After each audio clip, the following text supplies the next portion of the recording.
कर दो live. Live हो गए? वाह यार, तुम तो बहुत फास्ट हो। नमस्कार, स्वागत, वंदन और अभिनंदन आप सभी का आज के इस सेशन में।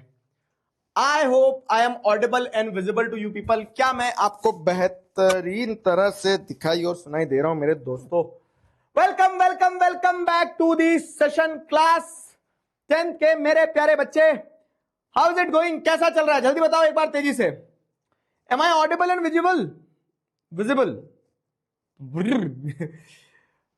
आइए, स्वागत है आप सभी का आज के इस सेशन में। आशा करता हूं मैं आपको दिखाई और सुनाई दे रहा हूं।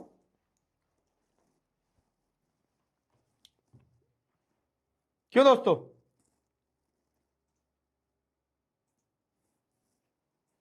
बताओ।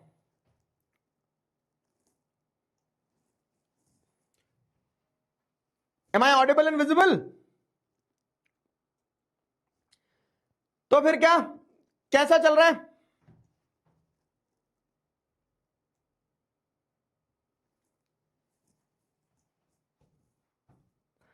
देखो, कहानी क्या है, कहानी मैं बताता हूं तुम्हें। कहानी यह है कि यह हमारा आखिरी हफ्ता है। अब आपके 3 चैप्टर बचे हैं, minerals and energy, map work और मैन्युफैक्चरिंग इंडस्ट्रीज। सिविक्स पूरा हो चुका है, इकोनॉमिक्स पूरा हो चुका है, हिस्ट्री पूरा हो चुका है। ठीक है, तो आखिरी के 2 चैप्टर और एक मैप वर्क बचा है। तो आओ दिल दिल लगा के इन चैप्टरों को कंप्लीट किया जाए। फटाफट एक बार तेजी से बता दो, मेरी आवाज तुम्हें सुनाई दे रही है और मैं तुम्हें दिखाई दे रहा हूं? अगर दिखाई सुनाई बेहतरीन तरह से दे रहे हैं तो आगे शुरू करते हैं कहानी। पतंग कितने लोगों ने उड़ा ली? अरे मुझे बहुत मजा आता है पतंग उड़ाने में, लेकिन टाइम नहीं मिल पा रहा। शाम में क्लास रहती पतंग का पड़ा। शाम में क्लास रहती। चलिए,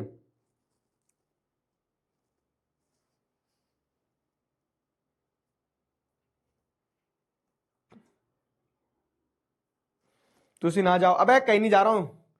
डायनासोर गन से निशाना लगा दो। डायनासोर गन से निशाना लगाता हूं। रुक जाओ, डायनासोर गन से निशाना लगा के देखते हैं आज। अभी तक एक दिन क्लास 9th में एकदम लगते लगते बचा था, पता है? ठीक है, अरे यार रह गया ना। चलो कोई बात नहीं। गाइस, मैं तुम्हें आज एक नए दोस्त से मिलवाने वाला हूं। सारे बच्चे आ जाओ जरा फटाफट, फिर बताता हूं मैं। आज हमारी क्लास में एक नया दोस्त आ चुका है। बताओ, गेस करो कौन है ये? कौन है बताओ जल्दी, चैट में गेस करो। थोड़ा सा स्नीक पिक दूं मैं तुम्हें, गेस करो जरा, गेस करो कौन है। देखो कौन आ गया है वापस, कौन आ गया है वापस, बताओ जल्दी। हाँ, चैट पब्लिक कर दे रहा हूं, बताओ। चलो गेस करो कौन वापस आ चुका। देखो देखो देखो, कौन आ गया वापस?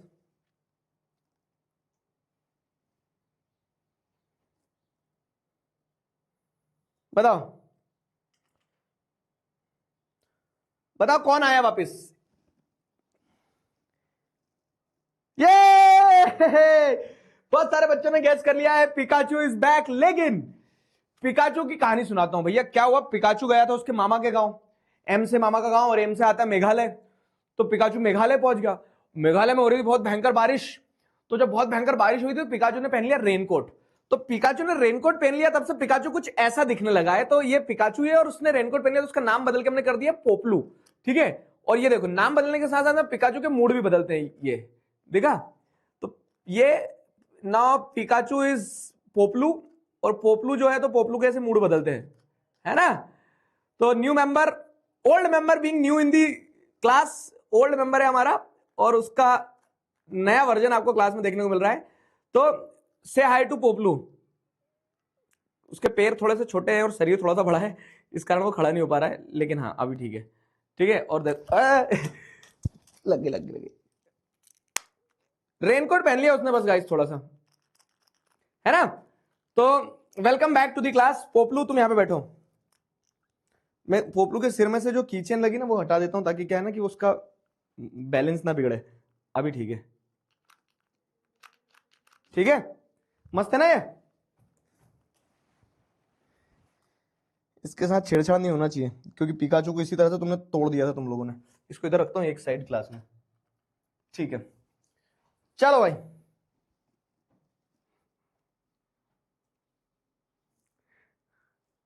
Duplicate Pikachu. Poplu OP Hindi chat हो जाए एक बार। बताया ना रेनकोट क्यों पहना उसने, मेघालय गया था तो गीला हो जाता इसके लिए रेनकोट पहन के आ गया, बाकी और कुछ नहीं है। ठीक है,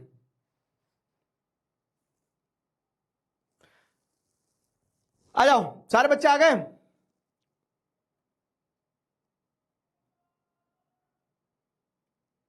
अब होगा कमबैक। ठीक है, अप्पू हाथी वगैरह सब सब यही है बाबू, कोई कहीं नहीं गया है। अप्पू हाथी का लिक्विड खत्म हो गया बस, तो अप्पू हाथी ने अब क्या कर लिया ना, रिटायरमेंट ले लिया है। चलो अब पढ़ लो, क्या बच्चे हो गए थोड़े छोटे से, उसमें खेलते रहते हो। Minerals and energy resources Babu, minerals and energy resources chapter, सारे बच्चे आ गए। चलो 4-5 मिनट भी हो गए। तो भाई साहब मिनरल्स एंड एनर्जी रिसोर्सेज दो पार्ट है चैप्टर के, एक है मिनरल्स के बारे में, एक है एनर्जी रिसोर्सेज के बारे में। अब मैं तुम्हें बता रहा हूं इस चैप्टर में थ्योरी जैसा बहुत कम पार्ट है। क्या है थ्योरी वाला पार्ट? थ्योरी वाला पार्ट बस ये है कि mode of occurrence of minerals अगर देखेंगे तो मिनरल्स अलग अलग तरह से अलग अलग जगह मिलते हैं, वो मोड ऑफ अकरेंस पढ़ना है, एक थ्योरी पार्ट वही है मेजर। इसके अलावा पूरा फैक्ट्स है, इसके अलावा इस चैप्टर में पूरा फैक्ट्स हैं। तो बहुत सारे फैक्ट्स हैं, तो वो बहुत सारे फैक्ट्स के बीच में अपने को कैसे चीजें मैनेज करना है अपने को वो समझना है बस, है ना।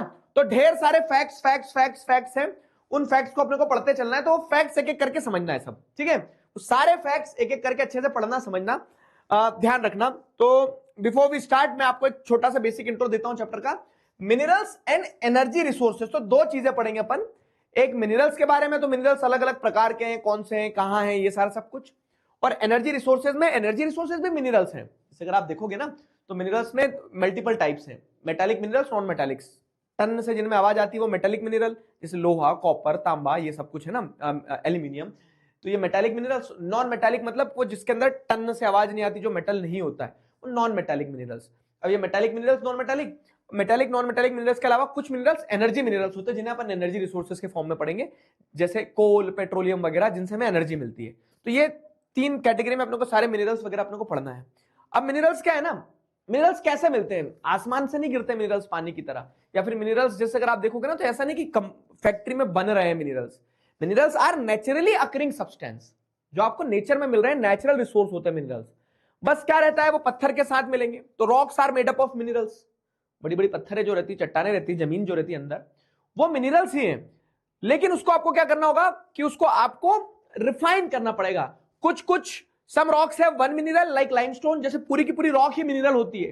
जो लाइमस्टोन का पत्थर रहता है ना, तो पत्थर ही मिनरल है अपने आप में, ठीक है। जो लाइमस्टोन का पत्थर रहता है वो पत्थर ही मिनरल है अपने आप में। और कुछ जो होते हैं तो आपको क्या देखने को मिलता है, कुछ जो आपको पार्ट देखने को मिलेंगे कि कुछ मिनरल्स जो रहते हैं वो मिनरल्स जो रहेंगे तो वो आपको ऐसे देखने को मिलेंगे कि बहुत सारे पत्थर को रिफाइन करने के बाद, जैसे हीरा कैसे मिलेगा, हीरा आपको मिलेगा जब बहुत सारे आप क्या करोगे, हाईली कंप्रेस्ड रॉक, जिसको कोयला भी कहते हैं हम, कोयले के बीच में से कहीं एक हीरा निकल के आता है। तो कभी कभी एक क्या बोल सकते हैं ना, एक पाइल ऑफ रॉक के बीच में से थोड़ा सा मिनरल निकलेगा, कभी कभी एक रॉक ही पूरा मिनरल होगी, लेकिन मिनरल आपको नेचर के अंदर मिलेंगे, ठीक है। और कैसे बनते हैं मिनरल, तो the type of mineral formed depends upon physical and chemical conditions, giving each mineral unique colour, hardness and shape. तो हर एक मिनरल को एक यूनिक कलर, एक हार्डनेस, एक शेप देने का काम होता है किसके द्वारा, नेचर के द्वारा। तो वो कितने प्रेशर में है, वो किस हीट के साथ है, कहां पे है, क्या है, उससे डिपेंड करेगा कि वो मिनरल कैसे मिनरल बनेगा, ठीक है। उससे डिपेंड करेगा कि वो मिनरल कैसा मिनरल बनेगा, ठीक है। समझ में आया? तो अब मिनरल्स की स्टडी बहुत इंपॉर्टेंट पार्ट हो जाती है। और मिनरल्स की स्टडी कैसे करते हैं, तो एक ज्योग्राफर जो होता है ना, तो एक ज्योग्राफर क्या करता है, geographer study minerals to understand landforms and economic use. और एक जियोलॉजिस्ट जो रहता है, तो जियोलॉजिस्ट मिनरल्स को डिटेल में समझता है। ये दोनों टर्म्स में एक बार डिफरेंस समझ लेना कि ज्योग्राफर कौन है। एक ज्योग्राफर मतलब एक वो व्यक्ति जो मिनरल को as a part of earth पढ़ता है, कि पूरा अर्थ पढ़ रहे हैं आप, पूरे अर्थ में मिनरल भी एक हिस्सा ये पढ़ रहे हैं आप, वो ज्योग्राफर का काम है। और जियोलॉजिस्ट जो होता है, तो जियोलॉजिस्ट वो होता है जो एक मिनरल को स्पेसिफिकली पकड़ के पढ़ता है कि मिनरल का क्या एटॉमिक कंपोजिशन है, मिनरल कैसा बना, मिनरल के अंदर क्या है, उसकी एज क्या है, टेक्सचर क्या है, क्वालिटी क्या है, ठीक है। अब ये सब कुछ मैंने तुम्हें मिनरल के बारे में बता दिया, अलग अलग तरह से मिलते हैं सारा सब कुछ। इन आधार पर अगर मैं डेफिनेशन पे लेके चलूं तुम्हें, तो minerals are indispensable part of our life, मतलब ऐसी वो चीज जो हमारे जीवन का बहुत अभिन्न हिस्सा है, जो आप जिसको आप जीवन से अलग नहीं कर सकते हो, ठीक है, वो मिनरल्स कहलाते हैं। Minerals are indispensable part of our life. Minerals are defined as homogeneous naturally occurring substance with definable internal structure, ठीक है। होमोजेनस नेचुरली अकरिंग सब्सटेंस मतलब क्या है कि मिनरल्स एक तरह के, जैसे आयरन है, तो आयरन आयरन कब कहलाएगा, जब वो पूरी तरह से उसके अंदर आयरन वाले एलिमेंट होंगे।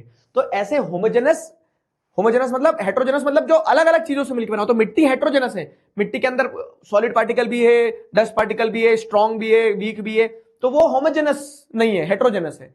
और मिनरल्स क्या हेट्रोजेनस, अगर डायमंड की बात करें तो पूरा डायमंड डायमंड ही है, एक ही मिनरल से बना है ना।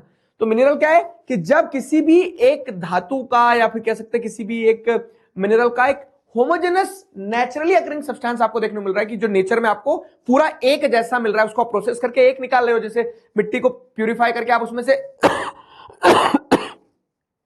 आयरन और निकालते हो।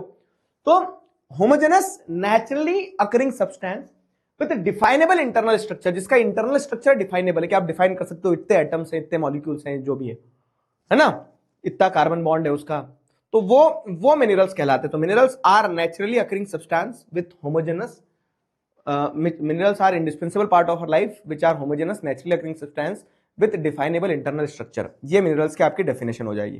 क्लियर हुआ? बताओ कितने बच्चों को क्लियर है कि मिनरल्स क्या है? साइंस क्यों पढ़ा रहे हो सर? आज साइंस की क्लास है कि नहीं तुम्हारी? आज नहीं होती ना? हाँ,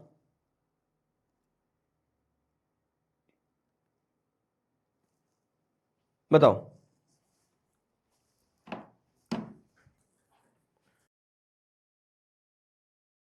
म्यूट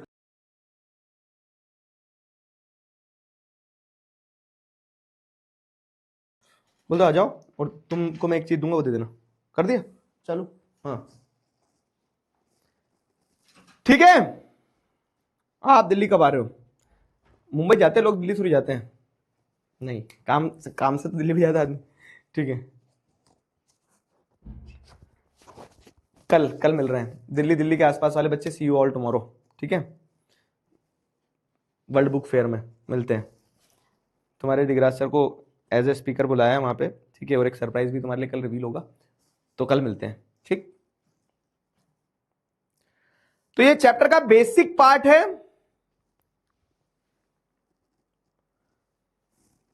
ये चैप्टर का बेसिक पार्ट है।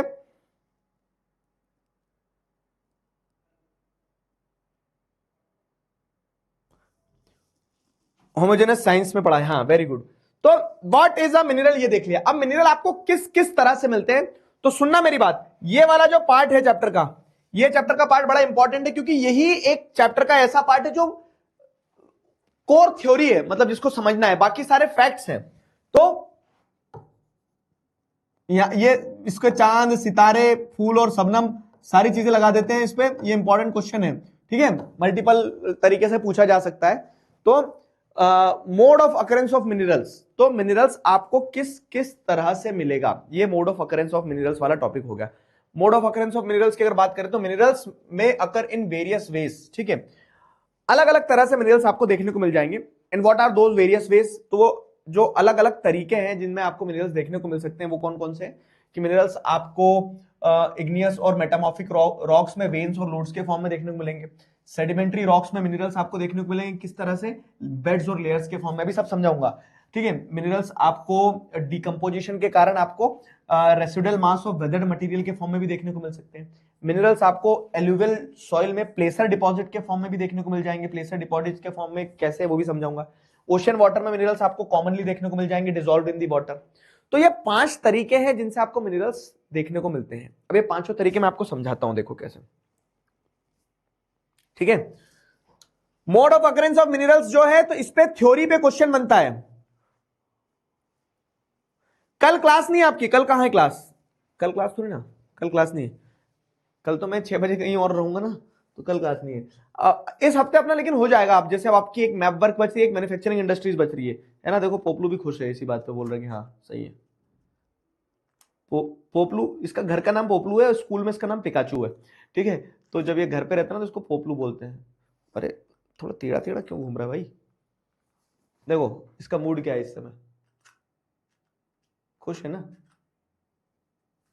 थोड़ा गर्दन फंस रही है उसकी, उसको कुछ हो गया मेरे हिसाब से। हाँ खुश है वो भी, सीधा खड़ा हो जाए ना, ये खुश है ना, देखो। हाँ खुश है।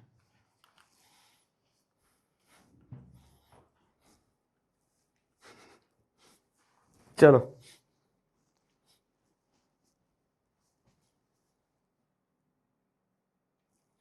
मोड ऑफ अकरेंस समझ लो, इस पे इंपॉर्टेंट क्वेश्चन आता है।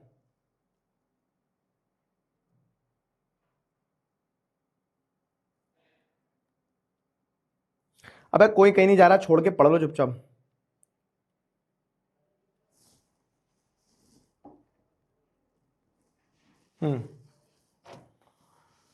Mode of occurrence of minerals की अगर बात करें तो mode of occurrence of minerals में क्या है, तो मिनरल्स में occur in various ways. And what are those various ways? जो अलग अलग तरह से मिनरल्स आपको देखने को मिलते हैं, वो अलग अलग तरह से जो मिनरल्स आपको देखने को मिलते हैं वो क्या है?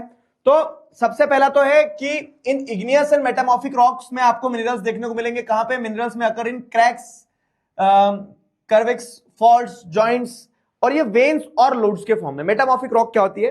इस रॉक का एक साइकिल रहता है, ठीक है। ये पहला, ये दूसरा, ये तीसरा, ये चौथा और ये पांचवा। पांचों समझाता हूं, पहला समझाता हूं, ठीक है। वेन्स एंड लोड्स के फॉर्म में कैसे मिलेंगे? तो रॉक का एक साइकिल रहता है। जैसे जब नई नई रॉक बनती है, वॉल्केनिक इरप्शन के बाद में नई रॉक बन गई, मान लो जम गई, तो इसको इग्नियस रॉक बोलते हैं, ठीक है। इग्नियस रॉक के बाद में क्या होता है कि इग्नियस रॉक के ऊपर जब सनलाइट, वाटर, विंड, ये सब काम करता है, तो वो रॉक्स के अंदर क्या होता है, क्रैक्स वगैरह आती है, ये वो सारा सब कुछ। तो वो मेटामॉर्फिज्म प्रोसेस होती है, जिसमें जमीन टूटती है, बिगड़ती है, बनती है। तो सेकेंड स्टेज जो रहता है उसको मेटामॉर्फिक रॉक बोलते हैं ना, बनने के बाद का सेकेंड स्टेज। तो मेटामॉर्फिक रॉक में क्या होता है? मेटामॉर्फिक रॉक में जैसे अगर आप देखोगे तो वेन्स एंड लोड्स के फॉर्म में आपको मिनरल्स देखने को मिलेंगे। कि जैसे ये वेन्स जैसे शरीर में होती है ना इंसान के, कि वेन्स हैं ये, ठीक है। तो जब थोड़ी ज्यादा रहेंगी तो इसको लोड्स बोल देते हैं, कि लोड्स के फॉर्म में आपको मिनरल्स देखने को मिल रहे हैं कि ये डिपॉजिटेड है, ठीक है। ये मिनरल्स यहाँ डिपॉजिटेड है इस तरह से। तो ये पूरा अगर लिथोस्फेरिक स्लैब है, लिथोस्फेरिक स्लैब मतलब कि अगर ये जमीन का पूरा हिस्सा है, तो जमीन के हिस्से में मिनरल्स आपको ऐसे वेन्स, लोड्स के फॉर्म में मिलेंगे, कंसेंट्रेटेड। वेन्स और लोड्स के फॉर्म में मिनरल्स ऐसे कंसेंट्रेटेड मिलेंगे। तो पहला मोड ऑफ अकरेंस आपका ये हो गया, वेन्स एंड लोड्स। समझना हाँ, ये कि इग्नियस और मेटामॉर्फिक रॉक्स में फर्स्ट स्टेज और second stage of the rock cycle जो रहता है, तो उस इग्नियस और मेटामॉर्फिक रॉक में आपको वेन्स और लोड्स के फॉर्म में मिनरल्स मिलेंगे। जैसे एग्जांपल के तौर पे कॉपर, टिन, जिंक जो है ना, तो ठीक है, कॉपर, टिन, लिंक, ये जो है VEINS, वेन्स एंड लोड्स, ठीक है। वेन्स और लोड्स के फॉर्म में आपको मिनरल्स देखने को मिलेंगे। एग्जांपल में कॉपर, टिन, जिंक वगैरह ये हो गया इग्नियस और मेटामॉर्फिक रॉक में आपको देखने को मिलेगा। पहला हो गया। दूसरा mode of occurrence of mineral क्या है? दूसरा mode of occurrence of mineral जो है, तो आपको मिनरल्स मिलेंगे बेड्स और लेयर्स के फॉर्म में। बेड्स और लेयर्स के फॉर्म में, है ना।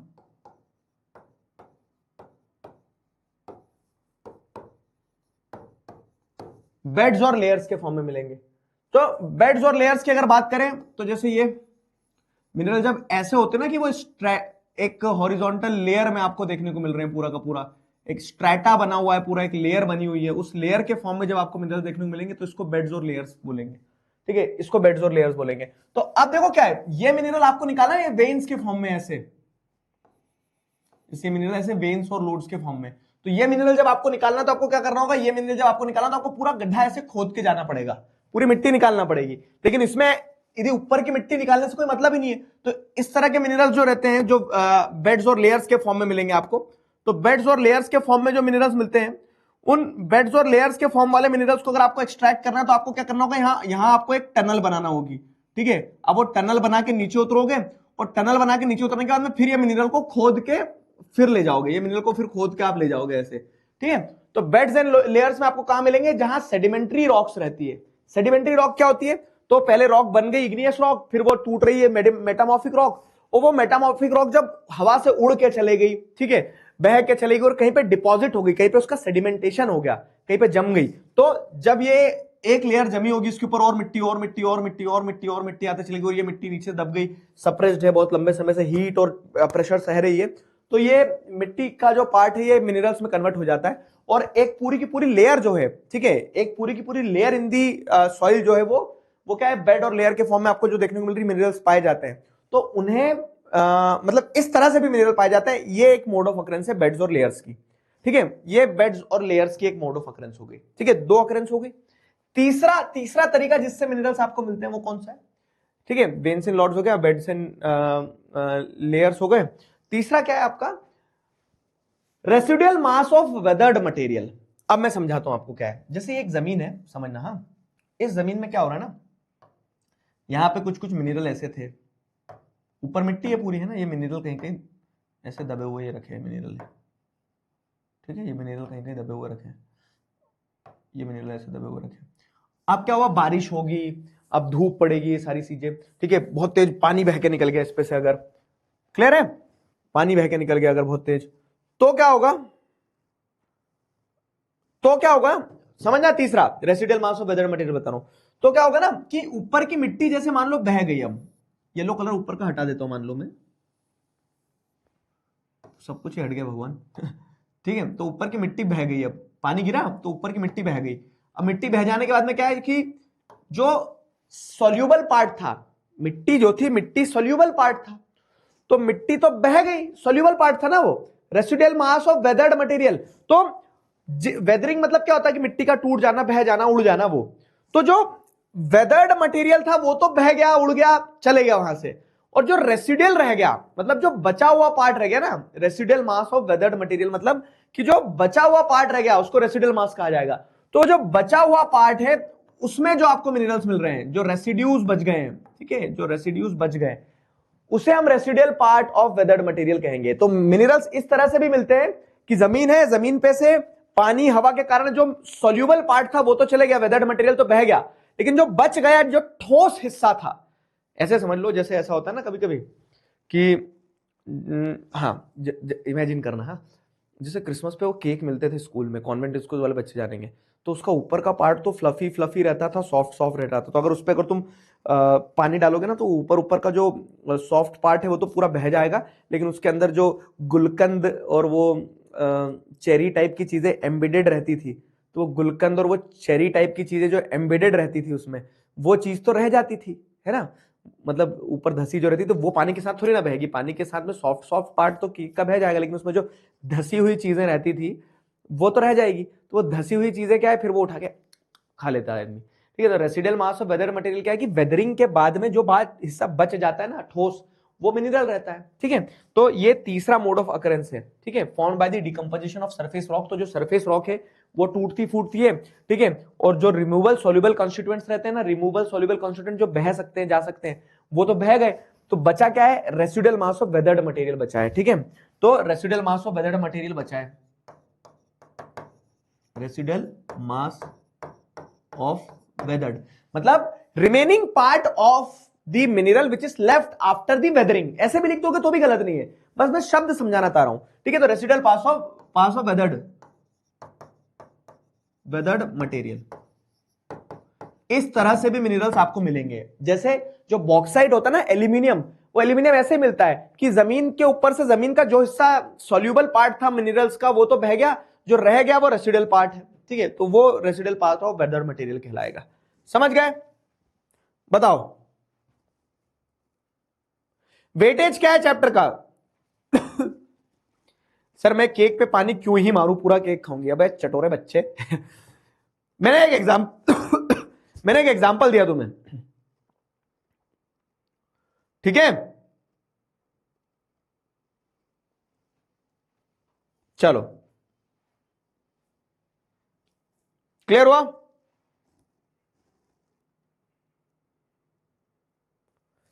वेन्स एंड लोड्स में क्या डिफरेंस है? जब वो थिन डिपॉजिट्स रहते तो वेन्स कहलाते हैं, जब वो थिक डिपॉजिट्स हो जाते हैं, थोड़े मोटे हैं, तो लोड्स कहलाएंगे, ठीक है, वही रहता है बस।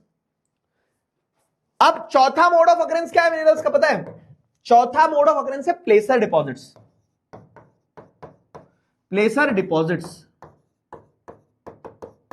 अब प्लेसर डिपॉजिट समझना क्या है। तो ये पहाड़ है ना, अब ये पहाड़ है, अब यहां से एक नदी आएगी ऊपर से पहाड़ पे से, नदी बह के चली जाएगी इससे आगे, ठीक है, कल कल करते हुए नदी बहते हुए चले गई आगे पानी। तो हाँ, residual mass of weathered material क्या है?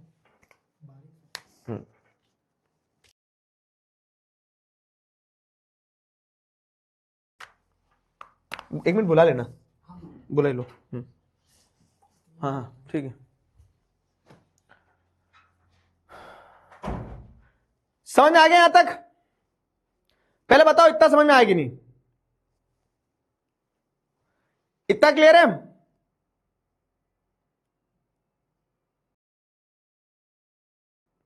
अरे बता दो इतना क्लियर है कि नहीं? वेटेज देखो, मैं बता रहा हूं, वेटेज ऐसा है कि 20 नंबर की ज्योग्राफी आना है, 20 नंबर में सब कुछ आना है। यही यही पार्ट है चैप्टर का जो थ्योरी है जो समझना है।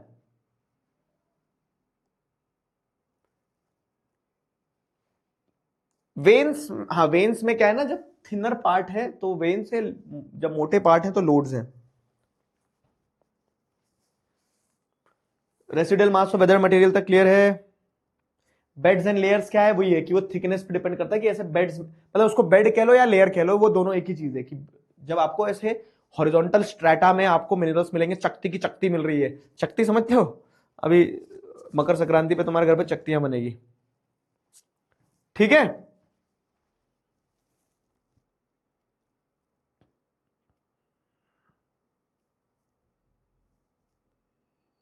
चलो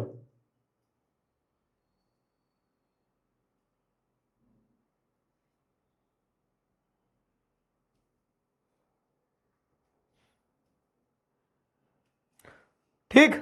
अबे ब्लैक स्क्रीन नहीं है, वो उस समय आया था, मेरा पैर वायर पे चले गया था बस। तो ये हो गया residual mass of weather material.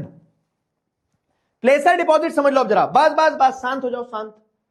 अब प्लेसर डिपॉजिट समझो।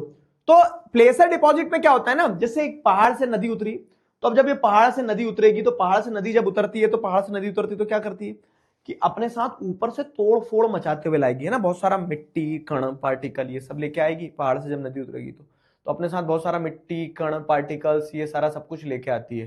फाइन, ये सारा सब कुछ लेके आती है नदी, ठीक है, ये सारा सब कुछ लेके आती है। और ये सारा सब कुछ लाने के बाद में नदी क्या करती है, सारा सब कुछ लाने के बाद में नदियां यहाँ डिपॉजिट करते चले जाती है, ठीक है, यहाँ सारा सब कुछ नदियां जो है वो डिपॉजिट करते चले जाती है।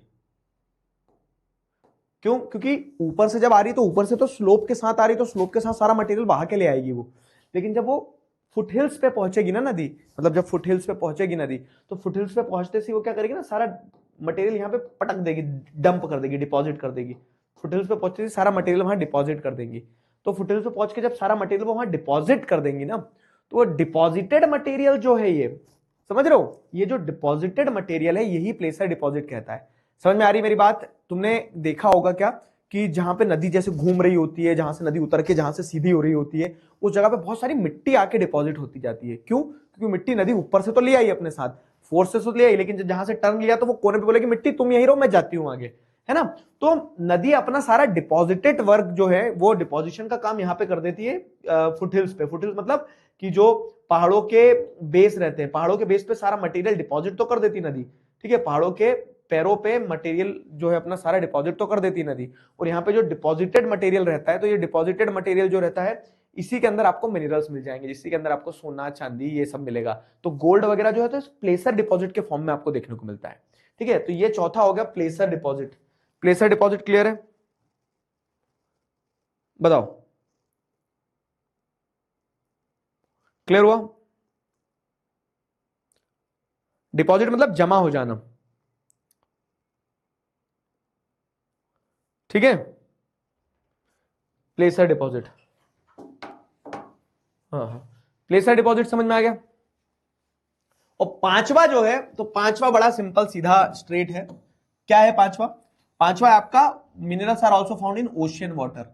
मिनरल्स आपको ओशियन वाटर में भी मिल जाएंगे, ये पांचवा पॉइंट है आपका, ठीक है, पांचवा है ओशियन वाटर। तो अब मैं तुम्हें एक चीज बताता हूं, सॉल्ट कहां मिलता है आपको? नमक के पानी के अंदर। तो ये समुद्र है अगर, तो समुद्र के अंदर ये पानी है, ठीक है, इस समुद्र के पानी में आपको यहाँ बेस में डिपॉजिटेड मिनरल्स भी मिल जाएंगे, या फिर पानी के अंदर भी मिल जाएंगे, जैसे ब्रोमाइन हो गया, क्या बोलते हैं, कॉमन सॉल्ट हो गया हमारा, तो ये सब कुछ आपको ओशियन वाटर के अंदर मिल जाएगा। दुनिया का सबसे ज्यादा मिनरल पता कहाँ है? ओशियन वाटर के अंदर है। दुनिया का सबसे ज्यादा मिनरल ओशियन वाटर के अंदर ही मिलता है। तो ये आपका ओशियन वाटर में मिनरल्स पाए जाते हैं। 5 मोड ऑफ अकरेंस है मिनरल्स की, 5 तरीके से आपको मिनरल्स मिलते हैं। अब बताओ, क्लियर है? क्रिस्टल क्लियर है? पोपलू दिखा दो सर। अबे क्या पोपलू को घर ले जाओगे क्या तुम्हारे? ठीक है, देखो पोपलू भी खुश है, क्लियर है ना? हाँ खुश हो गया, देखो देखो देख मुस्कुरा रहा है। ठीक है चलो,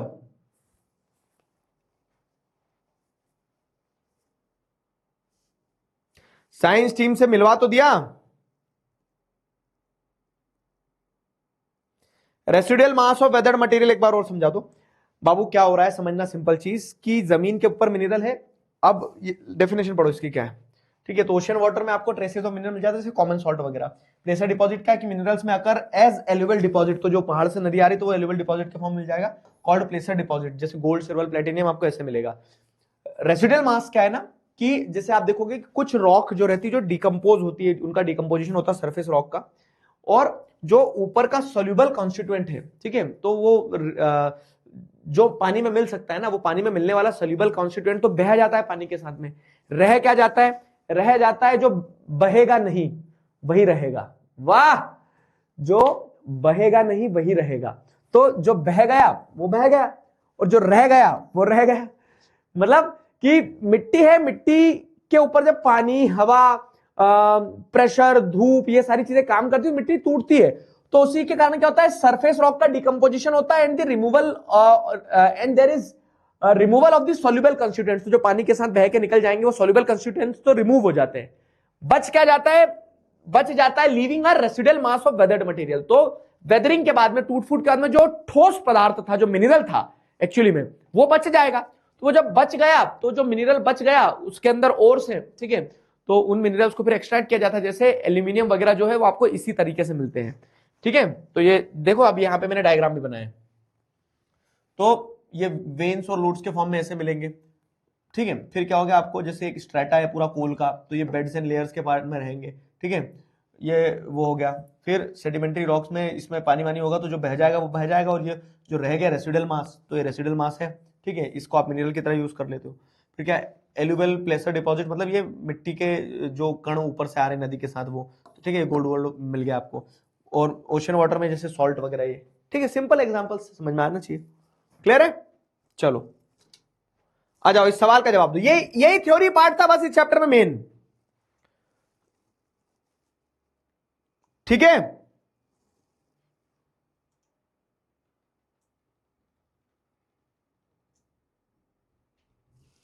क्लियर है?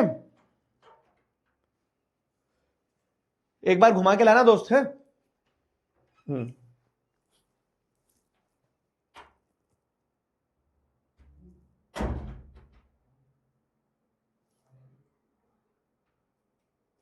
ठीक है, चलो गुड। क्वेश्चन देखो क्या है, असर्शन दिया गया, सर्टेन मिनरल्स में occur as alluvial deposit in sands of valley floors and the base of hills. These are usually minerals that are not corroded by water. हाँ, अच्छा क्वेश्चन है। क्वेश्चन, अरे रे रे रे रे रे भाई भाई भाई भाई भाई, अच्छा क्वेश्चन है। देखो क्या है,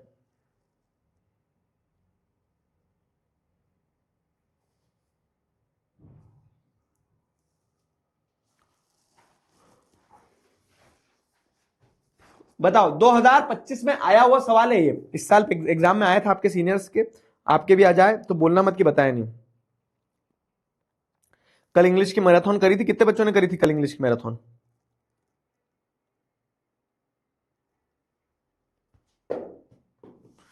चलो बताओ।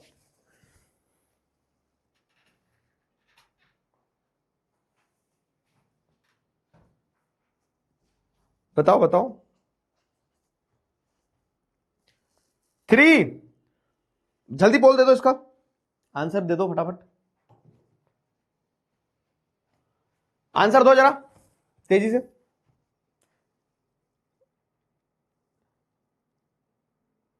अब इसके बाद चैप्टर जो है ना, अब इसके बाद चैप्टर में फैक्ट्स है। तो जैसे अपन ने मिनरल्स समझ लिया, mode of occurrence of minerals समझ ली। अब मिनरल किस प्रकार के होते हैं, तो कुछ मेटालिक मिनरल्स होते हैं, कुछ नॉन मेटालिक मिनरल्स होते हैं। मेटालिक मिनरल्स मतलब जिनके अंदर मेटल है, आयरन वाले, ठीक है। तो नहीं, अब मेटालिक मिनरल में भी फेरस होते हैं और नॉन फेरस होते हैं। फेरस मिनरल्स वो जिनके अंदर आयरन होता है, तो आयरन और वगैरह ये वो। तो अब इनका फैक्ट्स है कि कौन से मिनरल कहां मिलते हैं। तो अब जो आगे पढ़ाऊंगा मैं आपको फैक्चुअल चीजें, तो फैक्चुअल चीजें आपको बस कनेक्ट करते चलना है। इसका राइट आंसर देखो, both A and R are true and R is the correct explanation of A. क्यों? क्योंकि सर्टन मिनरल्स में occur as alluvial deposit in sands of valley floors and base of hill. तो alluvial जो प्लेसर deposit है उसकी बात कर रहे हैं कि कुछ मिनरल्स आपको एलुवियल डिपॉजिट की तरह यहां मिलेंगे बेस ऑफ हिल पे। बात सही है। अब बेस ऑफ हिल पे कौन सा मिनरल मिलेगा? वही मिनरल जो कोरोड नहीं होता है वाटर से, मतलब वाटर से जो खराब नहीं होगा, जिसको जंग नहीं लगेगी, जो खत्म नहीं होगा। क्यों? क्योंकि पानी लेके तो आया ऊपर से उन मिनरल को, और उन मिनरल को यहां डिपॉजिट कर दिया, तो अब वो यहां पे डिपॉजिटेड है, उनके ऊपर से पानी बहता जाएगा, लेकिन वो पानी से खत्म नहीं होंगे। तो जो मिनरल्स वाटर से कोरोड नहीं होते, खत्म नहीं होते, वो मिनरल्स आपको यहां मिलेंगे, जिनके ऊपर पानी का कोई प्रभाव नहीं पड़ेगा, वो मिनरल्स आपको इस तरह से मिलेंगे। तो both A and R are true and R is the correct explanation of A. समझ में आया? हमेशा असर्शन को क्वेश्चन बनाया करो कि असर्शन क्या कहना चाह रहा है, तब आपको पता चलेगा कि reason is the correct explanation और नॉट। पोल रॉन्ग नहीं है, पोल सही है। Both A and R are true and R is the, अरे यार बी किसने सेलेक्ट किया? मैंने नहीं किया, हैंड्स अप, मैंने नहीं किया। बी सेलेक्ट हो गया। राइट आंसर इसका ए है, राइट आंसर इसका ए। आ जाओ, चलो देखते हैं किन किन बच्चों ने गलत आंसर दिए। आरव, अजिंक्य लक्ष्मण, सुरभि अग्रवाल, रेहान, सूरज वर्मा, ऋचा, काव्या, तन्मय, पीके स्टूडेंट और उत्कर्ष, ये सारे बच्चे जो इनने गलत आंसर दिए। क्या करते हो यार दोस्तों? ये सारे बच्चे वो जिन्होंने गलत आंसर दिया। हाँ, रॉन्ग पोल हो गया था, पोल रॉन्ग हो गया था, बाकी राइट आंसर है इसका। तो अब मैंने मिनरल्स का मोड ऑफ अकरेंस और ये सारी चीजें जो बेसिक इंपॉर्टेंट पार्ट था वो समझ लिया। तो अब अपन क्या करते हैं ना, अब अपन अबे खुल क्यों जा रहा है डब्बा? यहां लगा देगा। अब अपन classification and distribution of minerals पढ़ते हैं कि मिनरल्स को कैसे कैसे क्लासिफाई किया जा सकता है, कैसे कैसे डिस्ट्रीब्यूट किया जा सकता है ना। Classification and distribution of minerals पढ़ते हैं।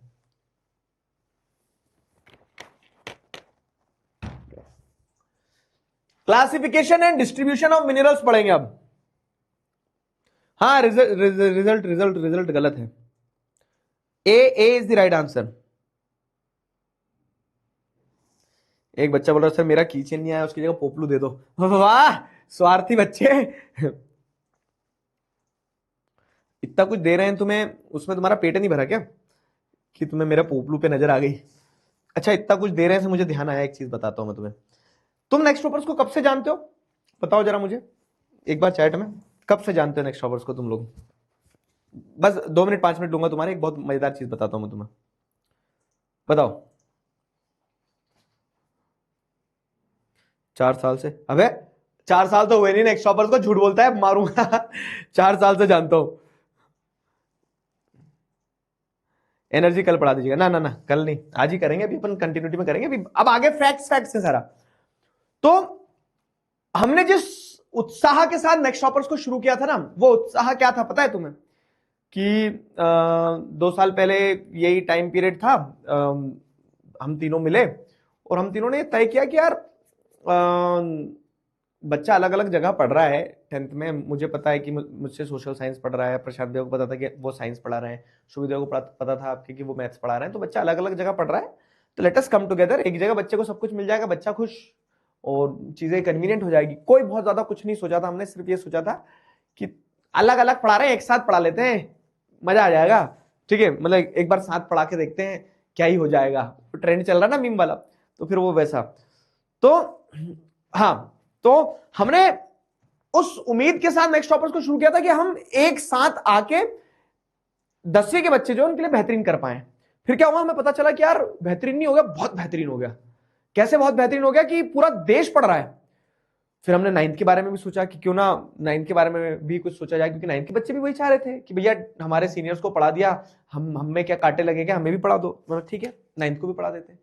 फिर हमें पता ही नहीं चल रहा, 11th 12th को पढ़ाना शुरू कर दिया। 11th 12th के लिए टीम बन गई, हम 3 से 33 हो गए। ठीक है, 3 से 33 हो गए, टीम बन गई। टीम बनने के बाद में आप देख रहे हो कि 11th 12th को भी उतना ही प्यार मिल रहा है। फिर क्या हुआ कि हमने ये आइडेंटिफाई करा कि यार प्रॉब्लम्स हैं, देयर आर प्रॉब्लम्स। तो हमें ये एहसास हुआ कि बच्चों को, लेकिन हमें तो दिल से पढ़ाना है, हम उस पर फोकस कर रहे थे। फिर लोगों को ऐसा लगा कि अबे क्या ये स्कूल के बच्चों को पढ़ाते हैं, इनसे क्या होगा और इस टाइप से, तो लोग हमें अंडर एस्टिमेट करने लगे। तो अब वो ये ना कि man when it comes to ego, तो हमने बोला कि ना, जहां जहां समस्या दिखेगी वहां वहां समाधान निकालेंगे। तो आप देख रहे हो कि मिशन जीत पे आपके शुभित भैया काम कर रहे हैं बेहतरीन तरह से, और इवेंचुअली हम सब मिलकर उसको बहुत मजबूत बनाएंगे। लेकिन कहानी यहां खत्म नहीं होती हो मेरे दोस्त। क्यों? क्योंकि ये बस बस बस शुरुआत है। मैं तुम्हें एक मजेदार चीज बताता हूं। तो आप में से कितने लोगों के भाई बहन ऐसे हैं जो अभी छोटी क्लासेस में हैं? क्योंकि ये बोलते ना कि हम अलग अलग पढ़ा रहे, तो कोई बोल रहा है कि मैंने आपसे 6 से पढ़ाऊं, कोई बोल रहा है कि मैं आपसे 7 से पढ़ाऊं, ये पढ़ाऊं वो पढ़ाऊं। लेकिन हम साथ मिलकर अगर आपको 6-7 से पढ़ाने लग जाते तो सोचो आज 10वीं का सफर कितना और सुहाना होता, कितना सॉलिड फाउंडेशन आपका बन गया होता। और उसी चीज को ध्यान में रखते हुए हम, मजा तभी आता जब आपको लोग क्या करते हैं ना, आपको अंडरडॉग समझते हैं, आपको ये समझते हैं कि यार आपसे नहीं हो पाएगा। तो मैं वही बताना चाह रहा हूं कि अब तो शुरुआत हुई है, और नेक्स्ट टॉपर्स जूनियर्स भी आपके लिए आने वाला है बहुत ही जल्द। ये जो नेक्स्ट टॉपर्स जूनियर आपके लिए आएगा ना, तो आप तो सीनियर हो जाओगे, लेकिन आपके बहुत सारे भाई बहन जो हैं उनका भविष्य आप हमारे सुपुर्द छोड़ सकते हो। क्यों? क्योंकि जैसे हमने बताया आपको क्या कि हम देश का भविष्य बनाते हैं। तो उसी भविष्य बनाने की डायरेक्शन में एक कदम और आगे बढ़ते हुए बहुत जल्द आपके लिए एक और मजेदार सरप्राइज आने वाला है, and that is next toppers juniors. ठीक है? और ये जो बच्चा बोल रहा है कि 4 साल से नेक्स्ट टॉपर्स को जानता हूं, ठीक है, कोई बात नहीं। तुम फ्यूचर से आए हो ना, जब 4 साल का हो जाएगा तब तो बोलेंगे ना लोग कि 4 साल को जानता हूं। तुम तो जानोगे ना जब से 4 साल का जानता हूं करके।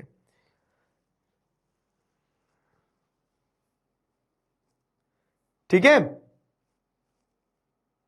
चलो अभी के तो मैं बस इतना बोलूंगा कि just wait and watch, next toppers juniors is coming.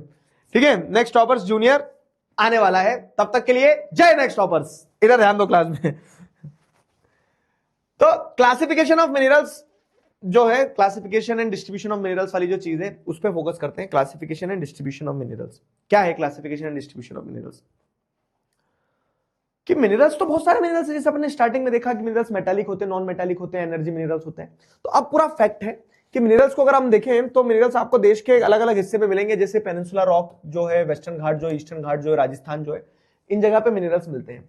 अब मिनरल्स का जो मैंने चार्ट स्टार्टिंग में आपको बताया था ये वाला, कि कुछ मिनरल्स क्या होते हैं ना, मेटालिक मिनरल्स होते हैं, जिनके अंदर मेटल है।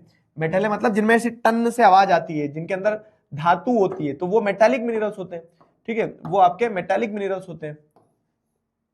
ये आपके मेटालिक मिनरल्स होते हैं। मेटालिक मिनरल्स में भी क्या होता है ना, कुछ मिनरल फेरस मिनरल्स होते हैं। फेरस मिनरल मतलब जिनके अंदर आयरन है, जिनके अंदर लोहा रहता है। तो जैसे आयरन ओर, मैंगनीज, निकल, कोबाल्ट, ये सारे वो मिनरल्स हैं जिनके अंदर आयरन होता है। नॉन फेरस मतलब कि मेटालिक मिनरल तो है जिनमें आवाज आएगी टन से, लेकिन उनके अंदर लोहा नहीं है। लोहा नहीं है तो क्या है, वो कॉपर होते हैं, वो लेड होते हैं, वो टिन होते हैं, वो बॉक्साइट होते हैं। तो ये नॉन फेरस मिनरल्स हो गए। फिर नॉन फेरस के बाद में क्या है, कुछ मिनरल्स होते हैं जो मेटालिक मिनरल्स होते हैं, जो प्रीशियस होते हैं, जैसे गोल्ड हो गया, सिल्वर हो गया, प्लेटिनियम हो गया, है ना। तो ये मेटालिक मिनरल्स की कैटेगरी। और वैसे ही कुछ मिनरल्स क्या होते हैं, नॉन मेटालिक होते हैं। मतलब नॉन मेटालिक यानी कि जिसके अंदर टन से आवाज नहीं आती है। ठीक है, तो जैसे क्या है, mica, salt, potash, sulphur, granite, limestone, marble, sandstone, ये सारे के सारे नॉन मेटालिक मिनरल्स हैं। ठीक है, ये सारे के सारे नॉन मेटालिक मिनरल्स हैं। ये सब नॉन मेटालिक मिनरल्स हैं। तो metallic minerals, non metallic minerals. फिर वैसे क्या है, एनर्जी मिनरल्स होते हैं कुछ, वो मिनरल्स जिनके अंदर क्या है ना, जिनके अंदर एनर्जी होती है। एनर्जी अभी आगे पढ़ेंगे। तो अब अपन पहले क्लासिफिकेशन में अगर फेरस मिनरल्स को समझे, तो फेरस मिनरल्स क्या है? फेरस मिनरल्स वो मिनरल्स जिनके अंदर आयरन है। तो ये आयरन वाले minerals are very important for industrial development, industries के लिए बहुत जरूरी होते हैं। ठीक है, अब आयरन मिनरल्स की बात करें तो आयरन अपने आप में एक फेरस मिनरल्स की कैटेगरी है ना। तो आयरन मिनरल की बात करें तो मैग्नेटाइट जो होता है, आयरन के टाइप बता रहा हूं, फाइनेस्ट क्वालिटी ऑफ आयरन है मैग्नेटाइट, जिसके अंदर बहुत हाई कंटेंट होता है, अप टू 70% आयरन देखने को मिल जाएगा। हेमेटाइट जो होता है मोस्ट इंपॉर्टेंट इंडस्ट्रियल ओर है। ठीक है, जो इंडस्ट्रीज में ज्यादातर यूज होता है, जिसका 50 से 60%, क्योंकि ऑब्वियस है कि अगर आप बात करेंगे किसकी, मैग्नेटाइट की, तो magnetite finest variety of iron ore तो है, लेकिन उतना ही महंगा भी होगा। तो इंडस्ट्रीज में आपको ठीक ठीक वाला मिनरल, ऐसा बोलते हैं ना कि ठीक ठीक वाला प्रोडक्ट दे दो, सबसे अच्छा भी नहीं चाहिए, सबसे खराब भी नहीं चाहिए, ठीक ठीक वाला जो मिनरल है तो वो हेमेटाइट होता है। आयरन ओर के दो टाइप होते हैं, एक मैग्नेटाइट एक हेमेटाइट। ठीक है, आयरन पहला फेरस मिनरल है। तो पहले फेरस मिनरल में अपन क्या पढ़ रहे हैं, एक मैग्नेटाइट है एक हेमेटाइट है, दो तरह के आयरन ओर होते हैं। मैग्नेटाइट ज्यादा अच्छी क्वालिटी का होता है, हेमेटाइट इंडस्ट्रियल आयरन कहा जाता है जिसमें 50 से 60% तक का आयरन कंटेंट रहता है। अब आयरन ओर माइंस कहां है देश में, फैक्ट है क्योंकि पूरा, तो देखो 4 बेल्ट दिए गए हैं आपको, आपकी उसमें 4 बेल्ट दिए गए हैं, आयरन ओर माइंस कहां है, तो ये 4 बेल्ट दिए गए हैं। ठीक है, कंट्री के ये 4 बेल्ट दिए गए हैं। जैसे पहला बेल्ट आपको जैसे देखने को मिल रहा है क्या, तो ये वाला बेल्ट है उड़ीसा झारखंड वाला बेल्ट जो है, तो उड़ीसा झारखंड बेल्ट हो गया, जहां पे गोवा, नोआमुंडी, मयूरभंज ये सारी माइंस है। दूसरा बेल्ट आपका ये है छत्तीसगढ़ वाला, ठीक है, दुर्ग बस्तर चंद्रपुर वाला जो बेल्ट है, तो दुर्ग बस्तर चंद्रपुर वाला बेल्ट जो है, दुर्ग बस्तर चंद्रपुर, ये यहाँ पे आयरन मिलता है। तीसरा आयरन ओर बेल्ट कहाँ है आपका, बेल्लारी चित्रदुर्गा चिकमंगलुरु टुमकुर, ये बेल्लारी चित्रदुर्गा चिकमंगलुरु टुमकुर वाला बेल्ट। ठीक है, ये वाला आयरन ओर माइन का एक है। और तीसरा है ये महाराष्ट्र गोवा बेल्ट जो है, तो ये महाराष्ट्र गोवा के आसपास जो आपको आयरन ओर बेल्ट मिलेगा। तो ये 1, ये 2, ये 3 और ये 4 मेजर बेल्ट्स है। बेल्ट्स मतलब जॉन सीना नहीं वाला बेल्ट नहीं है, बेल्ट मतलब कि क्षेत्र, 4 क्षेत्र जहां पे आपको आयरन ओर्स मिलेंगे, तो वो आपका ये 4 एरियाज हैं। इन चारों एरियाज में कहां कौन सी माइन है वो ध्यान रखना होता है। तो अब अगर अपन जैसे देखें इस पे, तो पहला जो मेजर आयरन ओर बेल्ट है, पहला जो मेजर आयरन ओर बेल्ट है, पहला मेजर आयरन ओर बेल्ट कौन सा है, ओडिशा झारखंड बेल्ट। ठीक है, तो इसमें बादाम पहाड़, गोवा, नोआमुंडी, ये सारी माइंस है वहां पे। दूसरा है दुर्ग बस्तर चंद्रपुर बेल्ट, तो इसमें बेलादिला हिल्स जो है वहां पे सुपर हाई ग्रेड का आयरन ओर मिल जाएगा, जापान और कोरिया को एक्सपोर्ट किया जाता है। फाइन, फिर कर्नाटका में आपको बेल्लारी चित्रदुर्गा चिकमंगलुरु टुमकुर बेल्ट जो है, ठीक है, बेल्लारी चित्रदुर्गा चिकमंगलुरु टुमकुर कुद्रेमुख माइंस के आसपास, यहाँ पे बहुत सारा आयरन ओर का कंटेंट मिल जाएगा आपको, 100% एक्सपोर्ट। ठीक है, तो ये जो याली बेल्ट है, याली बेल्ट से जितना भी मिनरल प्रोड्यूस होता है उसको एक्सपोर्ट कर देते हैं हम। ये यहाँ पे न्यू मैंगलोर पोर्ट है, न्यू मैंगलोर पोर्ट से सीधा एक्सपोर्ट होता है वेस्टर्न कंट्रीज की तरफ। ठीक है, पाइपलाइन है चिकमंगलुरु टुमकुर बेल्ट से कुद्रेमुख माइन से सीधे मैंगलोर पोर्ट तक पाइपलाइन के थ्रू स्लरी बना के, स्लरी मतलब उसको पानी के साथ मिक्स करके फिर आगे बहा देते हैं, ऐसे मिनरल्स को आगे पोर्ट तक पहुंचाया जाता है। फिर गोवा महाराष्ट्र बेल्ट जो है, तो moderate quality of iron ore यहां मिल जाएगा आपको, 4th वाला मारमागांव पोर्ट पास में है, वहां से फिर उसको एक्सपोर्ट करते हैं। तो 4 बेल्ट्स हैं। अब देखो ये मैं बता रहा था चैप्टर में फैक्ट्स हैं, तो ऐसे फैक्ट्स हैं मेजर आयरन ओर बेल्ट कहां है। मेजर फेरस मिनरल में आयरन है, आयरन के 2 टाइप होते हैं और ये 4 एरियाज हैं, सिंपल इतना। मैंगनीज, मैंगनीज भी एक फेरस मिनरल है। मैंगनीज एक ferrous mineral, it is used for manufacturing of steel, ferromanganese alloys, bleaching powder, insecticide, paints. तो जब स्टील का प्रोडक्शन होता है ना, तो मैंगनीज का इस्तेमाल किया जाता है, जो आयरन फर्नेसेस रहते हैं, ब्लास्ट फर्नेसेस, उसमें डाला जाता है इसको, और मैंगनीज को, कोल को और आयरन को डाला जाता है, तब जाके स्टील निकलता है। ठीक है, तो स्टील का प्रोडक्शन के लिए मैंगनीज जरूरी है। मैंगनीज के अंदर क्या रहती है, वो स्ट्रेंथ देता है स्टील को। ठीक, तो उसके बाद में ब्लीचिंग पाउडर में, इंसेक्टिसाइड्स में, पेंट्स वगैरह में मैंगनीज का इस्तेमाल होता है। तो ये एक फेरस मिनरल है। और मैंगनीज के मेजर प्रोड्यूसिंग स्टेट्स जैसे अगर देखोगे, तो Madhya Pradesh largest manganese producing state है। 33% of the manganese in the country is produced in Madhya Pradesh. Madhya Pradesh, Maharashtra, Odisha, ये स्टेट्स में प्रोड्यूस होता है। अब इस पे 1 नंबर के क्वेश्चन बन जाते हैं ऐसे, कैसे कि मैंगनीज का लार्जेस्ट प्रोड्यूसर कौन है, और ऐसे क्वेश्चन आए भी एग्जाम में, समझ में आया? तो वो फैक्ट्स ध्यान रखना है क्योंकि पूरा चैप्टर फैक्चुअल है। अब नॉन फेरस मिनरल्स की बात करें, नॉन फेरस मतलब कि वो मेटालिक है, मेटल है, टन से आवाज आएगी, लेकिन उनके अंदर क्या है कि लोहा नहीं है।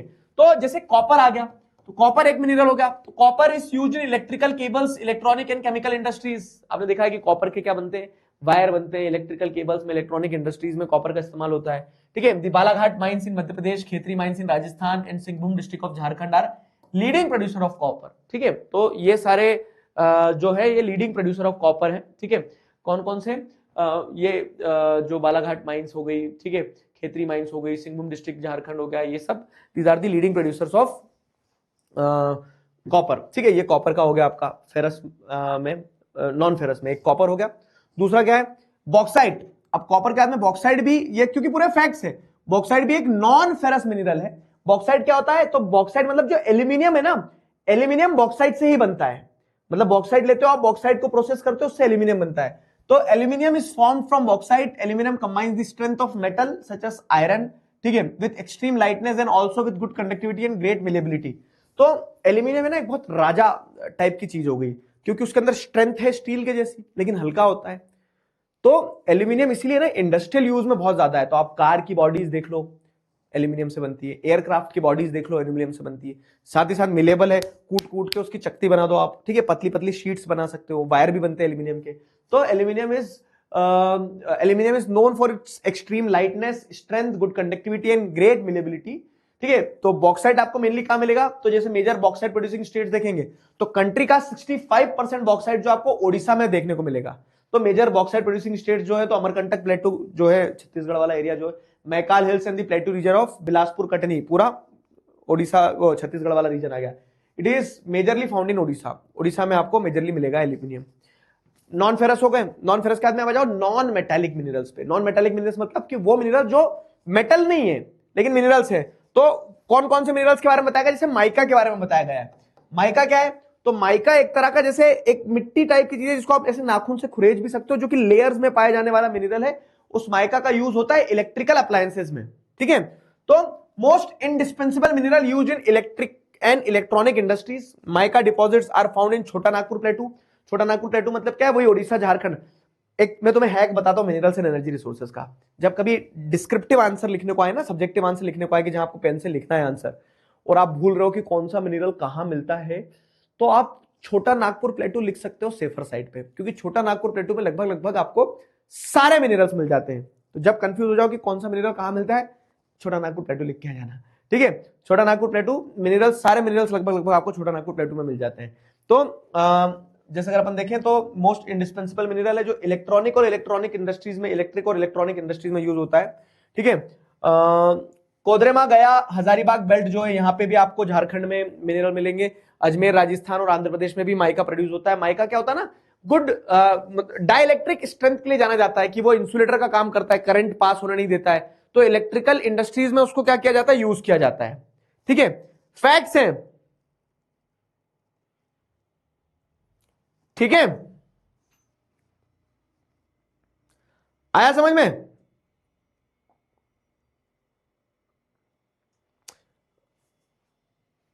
माइका तो अलमारी में लगाता है भाई, वो वाला माइका नहीं है, ये लकड़ी वाला माइका नहीं है, ठीक है। चलो, अब नॉन मेटालिक में माइका हो गया। माइका के बाद में एक आता है रॉक मिनरल, जो पत्थरों में मिनरल मिल रहे हैं। तो पत्थरों में कौन से मिनरल मिलते हैं? जैसे लाइमस्टोन है, तो limestone is a mineral which is found in sand, ठीक है, मिट्टी में मिल रहा है।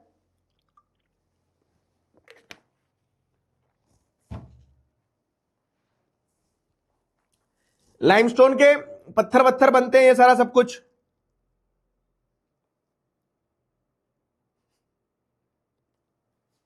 ठीक है।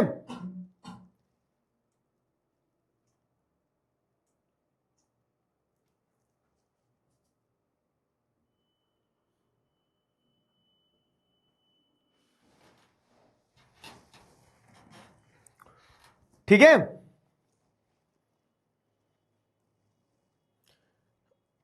Rock minerals. रॉक मिनरल्स मतलब जो पत्थरों में मिल रहे हैं आपको। तो जैसे लाइमस्टोन जो है ना, तो लाइमस्टोन मतलब अपने घर के कंस्ट्रक्शन वगैरह में भी यूज होता है, चूना जिसे कहते हैं वो, ठीक। तो found in association with the rocks composed of calcium carbonate और calcium and magnesium carbonates, used as a basic raw material for cement industry and smelting industry. Limestone के पत्थर भी बनते हैं सीमेंट इंडस्ट्री, और स्मेल्टिंग इंडस्ट्रीज में भी इस्तेमाल किया जाता है इसका, लाइमस्टोन का, चूने का, ठीक है। तो लाइमस्टोन भी एक रॉक मिनरल है। Fine. Major production of limestone जैसे देखोगे आप, तो मेजर प्रोडक्शन यही राजस्थान, आंध्र प्रदेश, इन स्टेट्स में होता है। राजस्थान में ज्यादा होता है, 23% of the limestone is produced in Rajasthan. ये जो पाई चार्ट्स है ना, इन पाई चार्ट्स को देख लेना एक बार, क्यों? क्योंकि पाई चार्ट्स पे क्वेश्चन आ जाते हैं और आंसर वही मिलेगा तुम्हें कि मेजर प्रोड्यूसिंग स्टेट कौन सा है, कौन सा मिनरल प्रोड्यूस हो रहा है, ये वो। लेकिन पाई चार्ट्स पे एक बार नजर जरूर दौड़ा लेना, ठीक है। पाई चार्ट्स पे एक बार नजर दौड़ी होनी चाहिए। क्लियर? चलो बताओ जरा। तो मिनरल्स में मतलब वही है कि मेटालिक मिनरल्स में दो, फेरस, नॉन फेरस, ठीक है। फेरस में आपने आयरन और मैंगनीज देख लिया। नॉन फेरस में आपने कॉपर और एल्यूमिनियम देख लिया, बॉक्साइट। फिर उसके बाद में नॉन मेटालिक मिनरल्स में आपने माइका देख लिया और लाइमस्टोन देख लिया, खत्म। अब ये क्वेश्चन देखो क्या है। क्वेश्चन ये है कि कॉपर, बॉक्साइट, माइका, मैंगनीज, अब बताओ किसकी क्या जोड़ी है?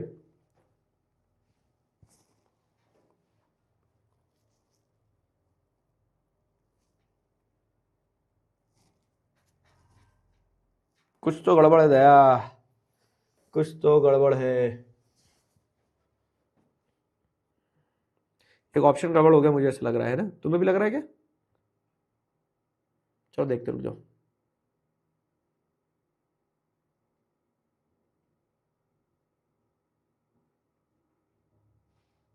हाँ मतलब ठीक है, बाकी अगर सही है ना तो उससे मिला लेना। एक ऑप्शन में थोड़ी सी गड़बड़ है, लेकिन मैं लगा दे रहा हूं, थोड़ा लॉजिक लगा के करना, हो जाएगा। एक ऑप्शन में बस लिखने में थोड़ी गड़बड़ हो गई है। जैसे ये वो है ना, 4 है, 4 ये 4 है, यहाँ ये 4 रह गया है बस, ठीक है, बाकी सब सही है। वो 4 की जगह 5 लिख दिया, ठीक है। अबे ऑप्शन रॉन्ग नहीं है। अब तो तुम्हें पता चल गया होगा सब। अब तो तुम्हें सब पता चल गया होगा ना,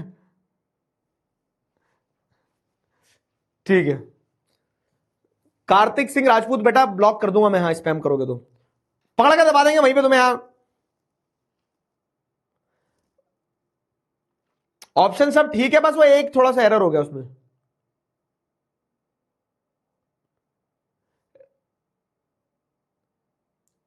रिमशा आंसर दो बेटा फटाफट जल्दी से।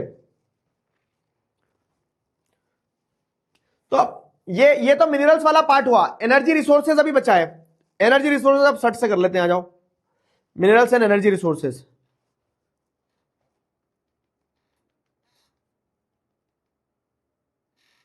ठीक है। खुद ही आंसर दे दिया, अब क्या करूं, थोड़ा सा स्लाइड में गड़बड़ हो गया, नहीं तो तुम्हें पता ही नहीं चलता बेटा आंसर। देखो कॉपर जो है, तो कॉपर के जैसे अगर माइका की बात करें, mica use in electric and electronic industries. Bauxite की बात करें तो एल्यूमिनियम प्रोडक्शन होता है, ठीक है। इलेक्ट्रिकल केबल्स और यूटेंसिल्स बनाने के लिए आपको क्या देखने को मिल रहा है कि इसका यूज होता है कॉपर। मैंगनीज जो है मैन्युफैक्चरिंग ऑफ स्टील और पेंट्स में इस्तेमाल होता है, तो उस हिसाब से डी होता है। उस हिसाब से D is the right answer, ठीक है।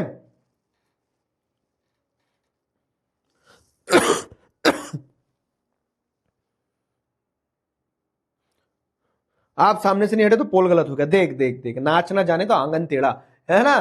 खुद से नहीं बना, मेरे ऊपर डाल दी। रुक जाओ जरा पानी पी लेने दो, पता लगे कि एसएसटी के टीचर नहीं रहे अब।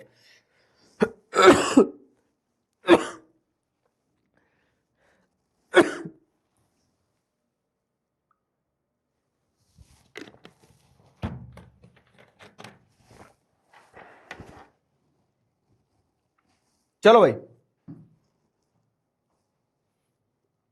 लीडर बोर्ड पढ़ा रहा हूं, बता रहा हूं मतलब, रुक जाओ।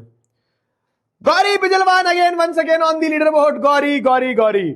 शांतनु शर्मा, अबे तेरी प्यारी दिशा भाभी क्या लिखा है ये बच्चा, बताओ तुझे। ठाकुर साहब, ऋषिका, अनुराधा, अजिंक्या, नीरज, सूरज और ओम, ये सारे बच्चे लीडर बोर्ड पर निकले, तालियां बजा दी जाए,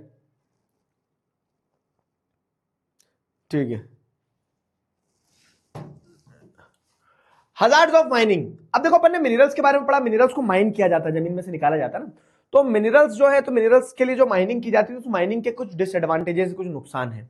क्या है कि जो माइनिंग है ना, तो impact of mining on the health of the miners and the environment.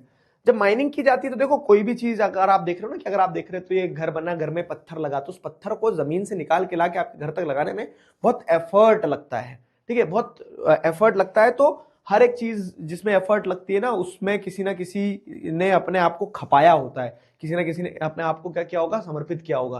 तो जब माइनिंग होती है, जो कोयला निकल के आता है, जो हमें नेचुरल गैस, पेट्रोलियम वगैरह बहुत आसानी से मिल जाता है, तो these are very risky ventures, ठीक है। बहुत डर और बहुत रिस्क रहता है इसमें, बहुत डर और बहुत रिस्क रहता है। तो माइनिंग जो होती है, माइनिंग का क्या होता है ना, हेल्थ वेल्थ पे बहुत खतरनाक इंपैक्ट होता है, बहुत भीषण इंपैक्ट होता है, ठीक है।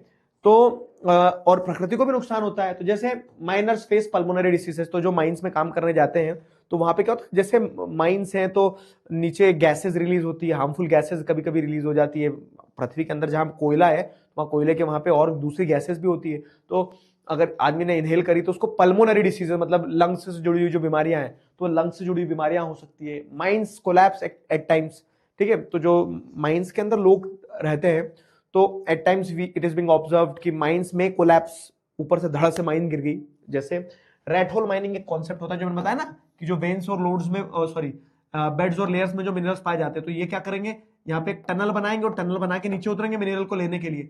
अब पता लग रहा है टनल बना के नीचे उतर रहे हो, ये नीचे उतरे और यहाँ अंदर गए और यहाँ मिनरल निकाल रहे, तो ऊपर में उतने में क्या होता है कि यहाँ पे जो वो थी वो धड़ से नीचे आ गई, ठीक है, वो ऊपर से जो वो थी पूरी की पूरी बेड वो नीचे धंस गई।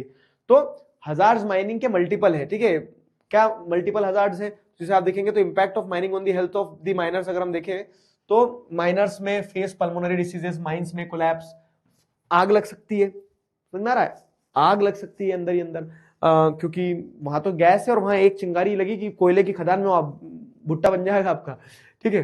तो माइंस में collapse, fires, water and soil pollution from the waste and slurry. अब जब माइनिंग होती है तो कचरा निकलता है, नदियों वगैरह में डंप कर दिया जाता है जिससे एनवायरमेंट को दिक्कत होती है। डिग्रेडेशन ऑफ लैंड, जमीन खराब होती है जब जमीन को आप धा धा धा धा ड्रिल कर रहे हो तो, ठीक है। Streams and river pollution is caused by miners and mining industries. तो these are some of the hazards of mining. ये माइनिंग के नेगेटिव साइड है, लेकिन समस्या पे नहीं मेरे दोस्त, समाधान पे फोकस करना है। तो हाउ कैन वी कंजर्व या फिर how can we overcome the hazards of mining, conservation of mineral कैसे हो सकता है? तो there are negative impacts of mine and mining on miners and environment, ठीक है। प्रकृति के ऊपर और जो माइनिंग का काम करते हैं उन लोगों के ऊपर प्रभाव पड़ता है नेगेटिव तरीके से, और इसीलिए माइंस को क्या कहा जाता है ना, किलर इंडस्ट्री कहा गया है। और किलर इंडस्ट्री होने के साथ साथ में हमें यह भी समझना होगा कि मिनरल्स का कंजर्वेशन इसलिए भी जरूरी है क्योंकि जिस स्पीड से अपन खपत कर रहे हैं मिनरल्स की, जैसे मिनरल बन रहे हैं 1 किलो और हम खा रहे हैं मिनरल 10 किलो, तो वर्ल्ड बहुत पुराना है, दुनिया तो बहुत पुरानी है, तो उस दुनिया में, उस प्रकृति में हजारों करोड़ों किलो का रिजर्व है, लेकिन अब वो बनता है 1 किलो ही है डेली और हम खा रहे हैं अगर 10 किलो है, तो एक दिन ऐसा आएगा जिस दिन सब खत्म हो जाएगा। तो हमें यह समझना होगा कि जो rate of replenishment are infinitely small, जिस स्पीड से मिनरल्स वापस बनते हैं वो स्पीड बहुत छोटी है, बहुत कम स्पीड से बनते हैं, लेकिन जिस स्पीड से हम क्या कर रहे हैं उनका कंजम्पशन कर रहे हैं ना, the present rate of consumption of mineral is very high. जिस स्पीड से हम मिनरल्स को कंज्यूम कर रहे हैं, खत्म कर रहे हैं, वो बहुत ज्यादा है, इसीलिए मिनरल्स का कंजर्वेशन जरूरी है। और वो कंजर्वेशन कैसे करोगे? तो कंजर्वेशन किया जा सकता है जब आप मिनरल्स को रिसाइकल करो, मेटल्स वगैरह को रिसाइकल कर लो।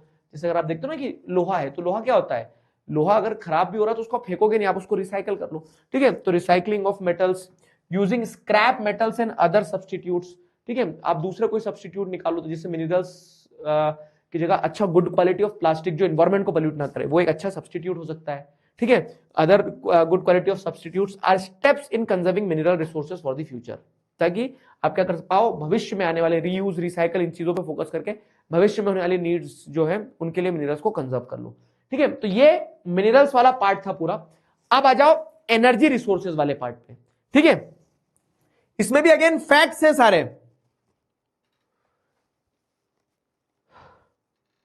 बताओ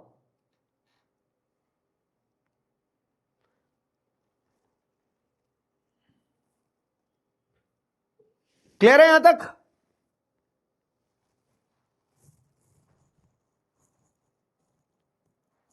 क्या डाउट है लाला? लोड्स, वेन्स एंड लोड्स क्या है, मतलब समझो ऐसा सिंपल है कि ये धरती माँ है, धरती मेरी माँ है, ठीक है। इसके अंदर जब मिनरल्स थिन फॉर्म में मिलेंगे तो वो वेन्स है, और वही मिनरल्स जब थोड़ा थिक फॉर्म में मिलेंगे तो उसको क्या कहा जाएगा, लोड्स कहा जाएगा, ठीक है, उसको कहा जाएगा लोड्स, ठीक है, उसको कहा जाएगा लोड्स। क्लियर हुआ?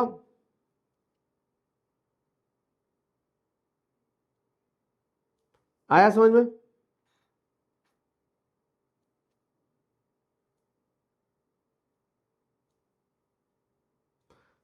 है ना?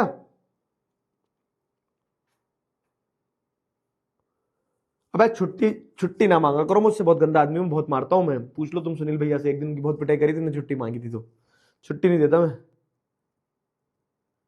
क्लियर है? ओके, लोहरी की आप सभी को शुभकामनाएं। इधर आ जाओ। अब आते हैं एनर्जी रिसोर्सेज पे, मतलब वो रिसोर्सेज जिनसे हम क्या करते हैं, जिनसे एनर्जी प्रोड्यूस होती है, जिन रिसोर्सेज को इस्तेमाल करके हम क्या करते हैं, जैसे पेट्रोल हो गया, जैसे कोल हो गया, इन सारे मिनरल्स से अपन क्या करते हैं, एनर्जी ऑब्टेन करते हैं, ठीक है। तो अगर एनर्जी की बात करें तो energy is required for everything, cooking, lighting, heating, transportation, running industries, हर चीज के लिए एनर्जी चाहिए रहती है। अब एनर्जी रिसोर्सेज भी दो तरह के होते हैं, एक होते हैं कन्वेंशनल, एक होते हैं नॉन कन्वेंशनल। फैक्ट्स हैं, समझते चलना। कन्वेंशनल रिसोर्स कौन से होते हैं? वो रिसोर्स जो पुराने समय से चला आ रहा है, जो इन्वायरमेंट फ्रेंडली नहीं होते, जो खत्म हो जाएंगे, जो नॉन रिन्यूएबल नहीं होते हैं, ठीक है, जो रिन्यूएबल नहीं होते, मतलब ठीक है, जो रिन्यूएबल नहीं होते हैं, नॉन रिन्यूएबल होते हैं। तो जैसे traditional source which are not renewable, ठीक है, such as firewood, cattle dung cake, coal, petroleum, natural gas, electricity, hydel and thermal. तो जो पुराने समय से जिस तरह से हम एनर्जी ले रहे हैं, ठीक है, वो सब के सब क्या है? वो सब के सब कन्वेंशनल सोर्स कहलाएंगे। दिक्कत क्या है इनके साथ में कि ये इन्वायरमेंट फ्रेंडली नहीं होते, ठीक है, इन्वायरमेंट को पोल्यूट करते हैं। दिक्कत क्या होते हैं कि एक दिन ये खत्म हो जाएंगे, ठीक है, तो एग्जॉस्टेबल होते हैं। एग्जॉस्टेबल मतलब एक दिन खत्म हो जाना है ये। अगर मान लो जैसे कोयला जो है, तो कोयला दुनिया में जितना है उतना कोयला लिमिटेड है ना, एक दिन सारा कोयला खत्म हो जाएगा दुनिया से। तो ये एग्जॉस्टेबल होते हैं, ठीक है। एग्जॉस्टेबल होने के साथ साथ में क्या है? नॉन रिन्यूएबल है, मतलब ये अपने आप को रिन्यू नहीं करते हैं। ये मिनरल्स जो है, तो ये मिनरल्स क्या कर लेंगे? ये मिनरल्स एक दिन खत्म हो जाएंगे, है ना, और खत्म हो जाएंगे तो फिर अपने आप को रिन्यू नहीं करेंगे। जैसे सनलाइट की बात बताता हूँ, रोज सूरज निकलता है, रोज सनलाइट आती है, रोज, मतलब दुनिया खत्म हो जाएगी, सूरज थोड़ी ना खत्म होगा, तो वो रिन्यूएबल है, सुनना है, वो रिन्यूएबल है। तो वैसे ही अगर अपन ये रिन्यूएबल सोर्स ऑफ एनर्जी की बात करें तो वो सब नॉन कन्वेंशनल सोर्स में आ जाएगा। नॉन कन्वेंशनल मतलब जो अभी अभी आया है, जो नया नया आया है, जो ताजा ताजा आया है। तो clean and safe energy resources, clean and safe energy resources are non conventional sources of energy. तो clean and safe energy resources which are renewable, ठीक है, जो अपने आप को रिन्यू कर लेते हैं, जैसे solar, wind, tidal, geothermal, biogas, atomic energy, ठीक है। तो ये solar, wind, tidal, geothermal, biogas, atomic energy, ये सारी की सारी एनर्जी नॉन कन्वेंशनल, जो नई है, जो इन्वायरमेंट फ्रेंडली है, जो अपने आप को रिन्यू कर लेती है, वो नॉन कन्वेंशनल कहलाएगी, ठीक है। वो सारी एनर्जी रिसोर्सेज नॉन कन्वेंशनल कहलाएंगे। क्लियर है? तो अब एक एक करके समझते हैं। देखो, कन्वेंशनल सोर्स ऑफ एनर्जी, और ये कन्वेंशनल सोर्स ऑफ एनर्जी के बाद में non conventional source of energy, इनका चार्ट बना दिया। अब चार्ट बना के आपके लिए क्या आसान रहेगा ये समझना। चार्ट बना के आपको इनके की कैरेक्टरिस्टिक्स और की पॉइंट्स यही मिल जाएंगे, क्योंकि सारे फैक्ट्स हैं। तो फटाफट से एक बार समझते चलना। हाँ, कन्वेंशनल, नॉन कन्वेंशनल समझ में आया?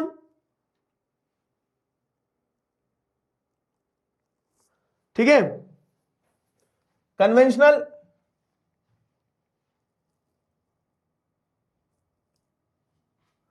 समझ में आया? बताओ। सूरज भी खत्म होगा बे, सूरज नहीं खत्म होगा। Sun is like a father.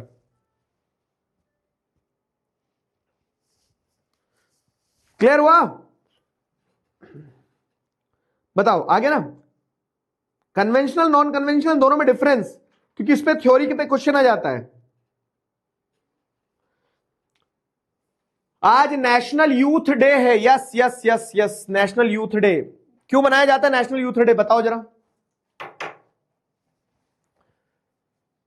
National youth day को सिंबलाइज किया जाता है स्वामी विवेकानंद जी के जन्म उत्सव के साथ। मतलब स्वामी विवेकानंद जी जो थे, तो उनका जन्म 12 तारीख को हुआ था, और स्वामी विवेकानंद जी को यूथ की आवाज माना जाता है। क्यों माना जाता है पता है? क्योंकि उन्होंने, वो बहुत लंबे समय तक नहीं रहे इस धरती पर, लेकिन उन्होंने अपना समय जितना भी दिया इस धरती पर, उस समय में उन्होंने भारत की गरिमा में 4 चांद जोड़ दिए। विदेश में जाके उन्होंने क्या किया? भारत की जो कह सकते हैं ना, भारत का जो परिचय है वो ऐसा दिया कि भारत को एक वसुदेव कुटुंबकम का देश बताया, भारत को एक ऐसी संस्कृति बताई जो महान थी, और उसको, उसकी बोलते हैं ना कि देश कितना महान है, उस चीज को सिद्ध किया जाके उन्होंने। शिकागो की जो वर्ल्ड रिलीजियस कॉन्फ्रेंस हो रही थी उसमें। तो अगर हम बात करें कि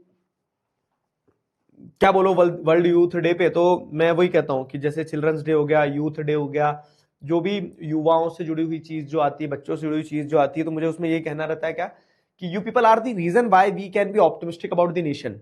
क्यों? क्योंकि तुम अगर सही हो तो हम निश्चिंत हैं कि देश सही होगा। और युवा ही तो संचार है किस चीज का? ऊर्जा का, ठीक है। जिस और जवानी चलती है उस और जमाना चलता है। तो इट्स वेरी इंपॉर्टेंट कि लोग जो है ना, यंग लोग जो है, युवा लोग जो है, वो एक्टिव रहे, सही राह पे चले, और देश का भविष्य बनाते रहे। समझे? तो दिस इज द पार्ट। आ जाओ आगे बढ़ते हैं, अपन समझते हैं फटाफट से कन्वेंशनल सोर्स ऑफ एनर्जी क्या है।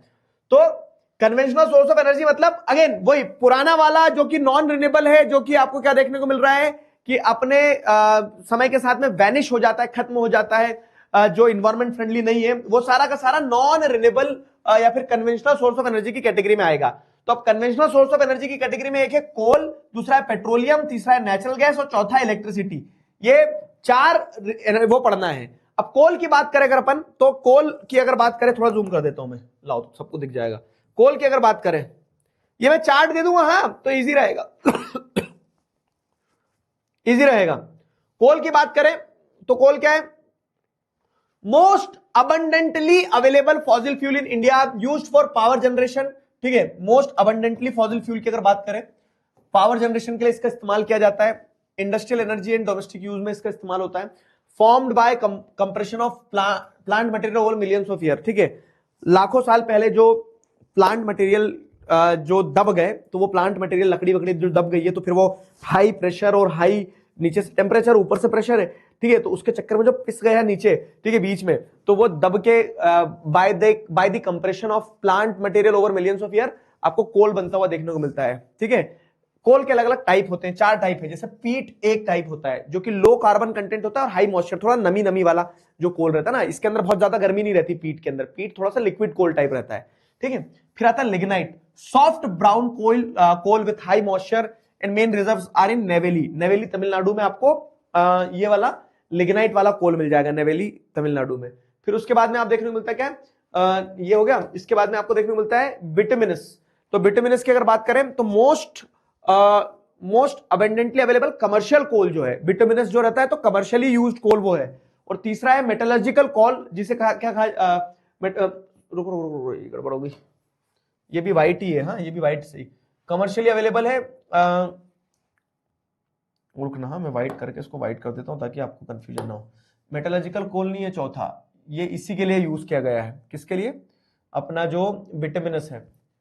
पीट हो गया, पीट के बाद में आपका लिग्नाइट हो गया, लिग्नाइट के बाद में आपका बिटुमिनस है जो कि एक मेटलर्जिकल कोल है। मेटलर्जिकल कोल मतलब क्या है कि मेटल इंडस्ट्रीज वगैरह में इसका इस्तेमाल किया जाता है। ठीक है, मेटलर्जिकल कोल है लिग्नाइट, और लिग्नाइट के बाद में आपका आखिरी टाइप ऑफ कोल जो है वो है anthracite. Highest quality of coal, जो सबसे अच्छी क्वालिटी का कोल जो है वो एंथ्रासाइट होता है, जिसके अंदर कह सकते हो ना हाई कार्बन रिजर्व्स हैं। ठीक है, लेकिन अब क्योंकि वो बहुत अच्छा है तो इंडस्ट्रीज को तो ठीक ठीक वाला प्रोडक्ट चाहिए रहता है ना, ठीक ठीक वाला, तो वो ठीक ठीक वाला प्रोडक्ट आपका कौन सा है? बिटुमिनस है। तो पीट, लिग्नाइट, बिटुमिनस और एंथ्रासाइट, चार प्रकार के कोल के टाइप होते हैं। सबसे लो क्वालिटी का कोल है पीट, फिर सबसे अच्छी क्वालिटी का कोल है एंथ्रासाइट, और जो इंडस्ट्रियली यूज किया जाता है, कमर्शियली यूज किया जाता है, उसका नाम है बिटुमिनस। क्लियर रहेगा? अब मेजर कोल फील्ड्स का है, तो जैसे मेजर कोल फील्ड्स की अगर बात करें, ठीक है, तो मेजर कोल फील्ड समझेंगे, लेकिन उसके पहले एक चीज और समझ लो कि दो और टाइप के कोल होते हैं on the basis of age. ये तो on the basis of quality हो गया कि पीट हो गया, लिग्नाइट हो गया, बिटुमिनस हो गया, एंथ्रासाइट हो गया, on the basis of quality आपने कोल्स को क्लासिफाई कर दिया। अब अगर हम बात करें on the basis of age, तो एज के हिसाब से क्या होता है ना, जो मेजर कोल फील्ड्स है एज के हिसाब से अगर आप देखोगे, तो एक है गोंडवाना कोल जो 200 मिलियन ईयर ओल्ड है, 200 मिलियन ईयर ओल्ड, 200 साल नहीं बोल रहा हूं, 200 मिलियन ईयर ओल्ड। और एक होता है टर्शरी कोल जो कि 55 मिलियन ईयर ओल्ड है। ठीक है, तो जो 55 मिलियन ईयर ओल्ड वाला है टर्शरी कोल, वो नया नया कोल है, और जो गोंडवाना कोल है वो और बहुत ज्यादा पुराना कोल है, कोल्ड नहीं कोल है। तो अब कहां मिलता है? तो गोंडवाना कोल आपको मिलेगा दामोदर वैली, गोदावरी, महानदी, सोन, वर्धा, इन नदियों के क्षेत्र में और आसपास। ठीक है, और टर्शरी कोल जो है तो नॉर्थ ईस्ट इंडिया में, जैसे मेघालय, असम, अरुणाचल प्रदेश, नागालैंड, यहां मिलेगा। ठीक है, heavy industries and thermal power station are located near coal fields. तो अधिकतर जो हेवी इंडस्ट्रीज होती है, जैसे मेटल वेटल वाली इंडस्ट्रीज, उन्हें कोल चाहिए रहता अपने भट्टे चलाने के लिए। ठीक है, थर्मल पावर प्लांट्स मतलब जहां से कोल जला के बिजली प्रोड्यूस की जाती है, वो थर्मल पावर प्लांट्स भी कहां एस्टैब्लिश्ड है, और थर्मल पावर प्लांट से भी आपको इलेक्ट्रिसिटी चाहिए ना, तो थर्मल पावर प्लांट्स भी सिचुएटेड है नियर कोल फील्ड। तो जहां कोल अवेलेबल रहेगा वहां थर्मल पावर प्लांट्स रहेंगे। तो ये था कोल, जो कि एक क्या है, आपको कन्वेंशनल सोर्स ऑफ एनर्जी के फॉर्म में देखने को मिलेगा। क्लियर है?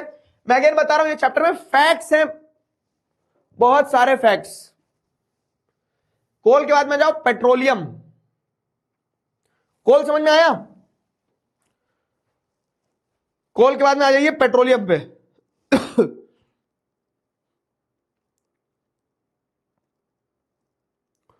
कोल क्लियर है?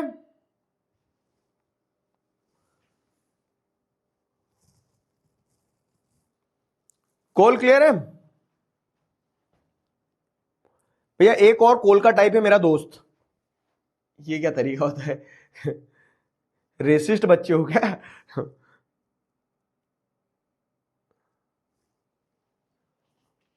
एक और कोल का टाइप है मेरा दोस्त। चलो क्लियर है?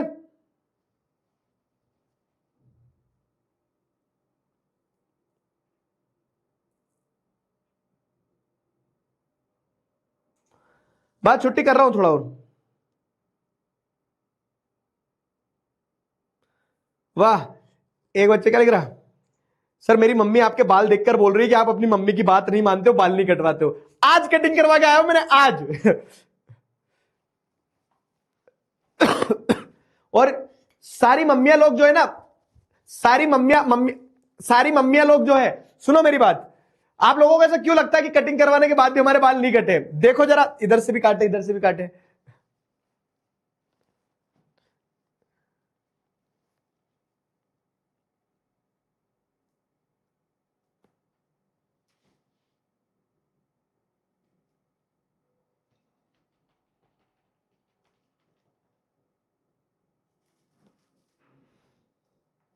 समझे? आ जाओ। पेट्रोलियम दूसरा। पेट्रोलियम क्या है? तो पेट्रोलियम अगेन कोल के बाद में अगला मेजर एनर्जी सोर्स जो है आफ्टर कोल, जो है वो हमारी कंट्री में कौन सा है? पेट्रोलियम ही है। पेट्रोलियम का भी यूज जैसे देखोगे तो मल्टीपल तरह से यूज होता है। जैसे use as fuel for heat, lighting, machinery, lubricants, raw material for industries. तो मशीनरी में हो रहा है, व्हीकल्स में यूज होता है, इंडस्ट्रीज में भी, थर्मल पावर प्लांट में भी कोल यूज होता है। थर्मल पावर प्लांट में जैसे कोयला नहीं है तो कोयले के अलावा आपको तो वहां जलाना है ना, पेट्रोल जला दो, गर्मी प्रोड्यूस करना है, पेट्रोल से हो जाएगी।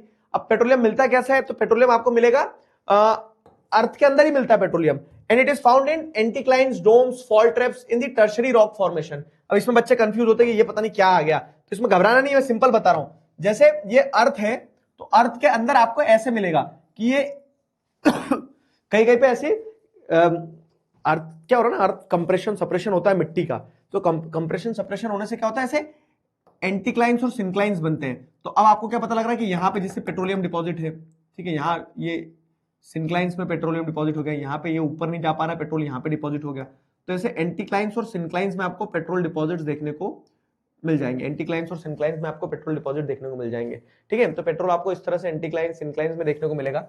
साथ ही साथ क्या है, अगली चीज अगर बात करें तो डोम्स में पेट्रोल मिल जाएंगे। तो जैसे मान लो कि दो तरह की लेयर्स होती है, एक पोरस लेयर होती है, एक नॉन पोरस लेयर होती है। बहुत अच्छे से समझना, अभी 2 मिनट में कंसेप्ट कैच कर लोगे कि कैसे मिलता है पेट्रोलियम। पोरस लेयर क्या होती है ना, पोरस लेयर मतलब क्या है कि जैसे एक लेयर ये है, इसके अंदर से अगर आप पानी डालोगे तो पानी निकल के आ जाएगा, नीचे बह के यहां आ जाएगा। ठीक है, और एक होती है non porous layer. Non porous layer में क्या होता है कि अब वो पानी यहां तक बह के आ गया, अब वो पानी बह के आने के बाद में यहां पे डिपॉजिट हो जाएगा, यहां से नीचे नहीं जा पाएगा। ठीक है, यहां से नीचे नहीं जा पाएगा। अब लेकिन क्या हो रहा है, तो आप बोलोगे सर ऊपर से आया क्या पेट्रोल? नहीं, तो पानी फिर तो पेट्रोल ऊपर निकल जाना चाहिए वापस। लेकिन दिक्कत ये होती है कि जब दो पोरस लेयर, सॉरी दो नॉन पोरस लेयर, ये नॉन पोरस लेयर है, ये भी नॉन पोरस लेयर है, और बीच में एक ये पोरस लेयर है। मतलब पेट्रोल जो है तो इसके बीच में अगर पाया जा रहा है ये, तो अब ये पेट्रोल ना तो नीचे जा पाएगा ना तो ऊपर जा पाएगा। क्योंकि ऐसे समझ लो आप क्या कि सैंडविच होता है, तो इधर भी एक है इधर भी एक है सैंडविच, बीच में पूरा मसाला है ना। तो पेट्रोल अधिकतर कहां मिलता है ना, पेट्रोल एक नदी की तरह बह रहा होता है अर्थ के अंदर। नदी की तरह कैसे बह रहा होता है?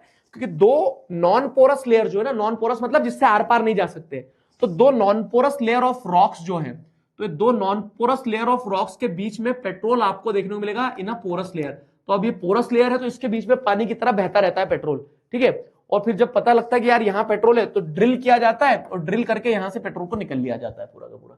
इस तरह से पेट्रोल आपको देखने को मिलता है। ठीक है, it is trapped between non porous layers. तो पेट्रोल आपको दो नॉन पोरस लेयर्स के बीच में ट्रैप्ड देखने को मिलेगा इन दी अर्थ। ठीक है, अर्थ सरफेस के अंदर दो नॉन पोरस लेयर के अंदर पेट्रोल आपको ट्रैप्ड देखने को मिलेगा। ठीक है, तो it is found in anticlines, domes, fold traps. ठीक है, टर्शियरी रॉक फॉर्मेशन में आपको देखने को मिलेगा। This is a oil bearing layer in the earth. ठीक है, एक ऑयल बियरिंग लेयर होती है, ठीक है, पोरस लाइमस्टोन की और सैंडस्टोन की, जहां पे दो नॉन पोरस लेयर के बीच में ये पेट्रोल बहता रहता है। नदी की तरह। ठीक है, मेजर प्रोड्यूसिंग एरियाज अगर बात करें पेट्रोल के तो कौन कौन से? मुंबई हाई, गुजरात, असम। ठीक है, तो मुंबई हाई में जैसे आप देखोगे तो मुंबई हाई और बेसिन दो ऑफशोर माइंस है। मुंबई हाई और बेसिन दो ऑफशोर माइंस है। ऑफशोर माइंस मतलब क्या है कि ये समुद्र के तट पे आपको ऑयल फील्ड्स देखने को मिल जाएगी कि समुद्र के तट पे हमारी दो ऑयल फील्ड्स हैं, है ना।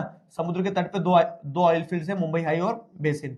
फिर जैसे आप देखोगे गुजरात में क्या है, अंकलेश्वर है यहाँ पे गुजरात में, और कालोल है, यहाँ पे पेट्रोल मिल जाता है। फिर आप देखोगे दिग्बोई और नहरगटिया जो है तो आसाम में मिल जाएगा, तो यहाँ पेट्रोल मिलता है हमें। ठीक है, यहाँ पेट्रोल मिलता है। पेट्रोल के बाद में क्या है अगला? पेट्रोल के बाद में जैसे अगर आप देखोगे नेचुरल गैस। अब नेचुरल गैस कैसे मिलती है ये भी एक बड़ा इंटरेस्टिंग है। नेचुरल गैस का रिलेशन आप इसके साथ देखो, पेट्रोल के साथ अच्छे से समझना। हाँ, कि मान लो यहां एक ये पोरस लेयर है, ये भी पोरस लेयर है, तो इससे ऊपर तो जा नहीं सकता है, बीच में ये नॉन पोरस लेयर में घूमता रहेगा पेट्रोल जो भी है। तो अब ये जो पेट्रोल यहां था, ठीक है, ये जो पेट्रोल यहां था, अब इस पेट्रोल को नीचे से मिल रही है हीट, है ना, नीचे से मिल रही हीट, और इस हीट के कारण क्या होता है, वो जो लिक्विड पेट्रोल था वो लिक्विड पेट्रोल क्या हो जाएगा, गैस में कन्वर्ट हो जाएगा। गैस में कन्वर्ट हो गया। अब वो गैस में कन्वर्ट होकर ये मिट्टी के ऊपर वाले हिस्से तक आ जाएगा, लेकिन अब मिट्टी फोड़ के बाहर थोड़ी निकलेगा क्योंकि वो पोरस लेयर के बीच में ट्रैप्ड है। तो natural gas is at times found with the petrol. क्यों? क्योंकि जहां पेट्रोलियम होता है तो पेट्रोलियम जब हीटअप होते चले जाता है तो वो लिक्विड स्टेट से गैसियस स्टेट में आ जाता है। ठीक है, तो ऐसे आपको क्या मिलेगा, ऐसे आपको नेचुरल गैस विथ और विदाउट पेट्रोलियम मिल सकता है। कभी कभी इतनी हीट मिल जाती है कि पूरा पेट्रोल गैस में कन्वर्ट हो गया, तो वो नेचुरल गैस रिजर्व भी रहेगा वहां पे। और कभी कभी क्या रहता है कि आप पेट्रोल लेने गए थे, आपको गैस मिल गई, पहले गैस ले लो फिर पेट्रोल ले लेना, है ना। तो उस टाइप से आपको देखने को मिलता है कि नेचुरल गैस आपको देखने को मिलेगी। तो it is found with petroleum deposits released when crude oil is extracted. तो आप ऑयल लेने जाओगे तो जैसे ऐसा होता है ना कि कभी कभी क्या होता है कि चिप्स का पैकेट रहता है, तो चिप्स के लेने से पहले आपको वो गैस निकलेगी चिप्स के पैकेट के बाहर, उसके अंदर गैस भरी गई। तो वैसे ही होता है कि पेट्रोलियम डिपॉजिट्स के साथ मिलता है, और जब आप क्रूड ऑयल लेने के लिए ड्रिल करोगे तो ड्रिल करते थे एकदम से आपको लगा अरे वैक्यूम है, और वो वैक्यूम में से गैस निकल रही होती है। ठीक है, तो इट इज नेचुरल गैस की बात करें तो used as domestic industrial and transport fuel. Domestic industrial transport fuel की तरह यूज किया जाता है कि घरों में नेचुरल गैस यूज होती है, एलपीजी, ठीक है, सीएनजी की तरह यूज होती है गाड़ियों में, तो अलग अलग तरह से यूज होता है। Also for electricity generation and raw material in chemical and fertiliser industry. Chemical fertiliser industries वगैरह में रॉ मटेरियल की तरह यूज किया जाता है नेचुरल गैस को। इलेक्ट्रिकल इंडस्ट्रीज में भी यूज किया जाता है, आजकल इलेक्ट्रिक व्हीकल्स आ गए हैं, तो खैर वो अलग कॉन्सेप्ट है। ठीक है, मेजर रिजर्व्स कहां मिलेंगे आपको? ठीक है, तो जैसे Mumbai high, Cambay basin, Krishna Godavari basin, तो ये एरिया जहां पे आपको क्या देखने को मिल रहा है, जहां पे आपको देखने को मिल रहा है कि जहां पे आपको पेट्रोल मिल रहा है वहीं पे आपको गैस भी मिल रही है। और गैस के साथ मजेदार चीज क्या है ना कि गैस को आपको एक जगह दूसरे का ट्रांसपोर्ट करना है, तो जैसे पेट्रोल टैंकर में भर के ले जाओगे, गैस को ऐसे ट्रांसपोर्ट करना वेरी एक्सपेंसिव भी होगा क्योंकि गैस जो है तो गैसियस स्टेज में है, तो पाइपलाइन का नेटवर्क होना जरूरी है गैस ट्रांसपोर्टेशन के लिए। और इसीलिए हमारी कंट्री में एक एक्सटेंसिव पाइपलाइन इंफ्रास्ट्रक्चर जैसे एचवीजे पाइपलाइन, गैस ग्रिड एक्सपेंशन जैसे प्रोजेक्ट्स, इन पे फोकस किया गया है। जैसे एचवीजे पाइपलाइन ये बताया गया, हजीरा जगदीशपुर विजयनगर तक की जो पाइपलाइन पूरी फैली हुई है ना, तो ये कंट्री के मेजर इंडस्ट्रियल बेल्ट को कवर करती है, एचवीजे पाइपलाइन। ठीक है, ये हो गया नेचुरल गैस। नेचुरल गैस के बाद में अगला क्या है, लास्ट जो कन्वेंशनल सोर्स ऑफ एनर्जी वो है इलेक्ट्रिसिटी, बिजली।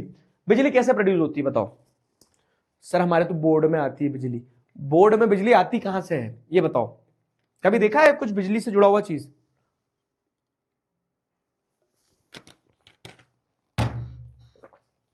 बताओ जल्दी, वरना चिकारा भाई तुम्हारी बिजली बुझा देंगे। जल्दी बताओ बिजली कैसे प्रोड्यूस होती है? बिजली प्रोड्यूस होने के मल्टीपल तरीके हैं। सर एक्स्ट्रा कंटेनर नहीं लाए तो फिर गैस कहां स्टोर करेंगे? इनहेल कर लेना, लंग्स में स्टोर कर लेना गैस। जब माइनिंग होती तो आदमी, पढ़ा लिखा आदमी माइनिंग करता है, ऐसा नहीं है कि बस पहुंच गए गेती फावड़े लेके कि खोद दो यहां से निकाल लेंगे पेट्रोल। पूरा स्टडी होता है, उन्हें पता रहता है कि यहां पेट्रोलियम एक्सट्रैक्ट्स के ऊपर गैसियस डिपॉजिट्स हैं।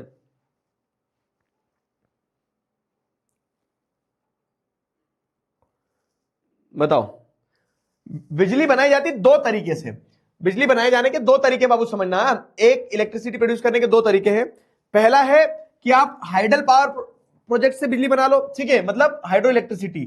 जैसे फास्ट फ्लोइंग वाटर जो रहता है डैम में जो बोलते हैं ना, हमने चैप्टर 3 में पढ़ा था ज्योग्राफी में, वाटर रिसोर्सेज वाले में, कि डैम के पानी से बिजली बनती है, डैम के पानी से बिजली बनती है। पानी से बिजली कैसे बनती है?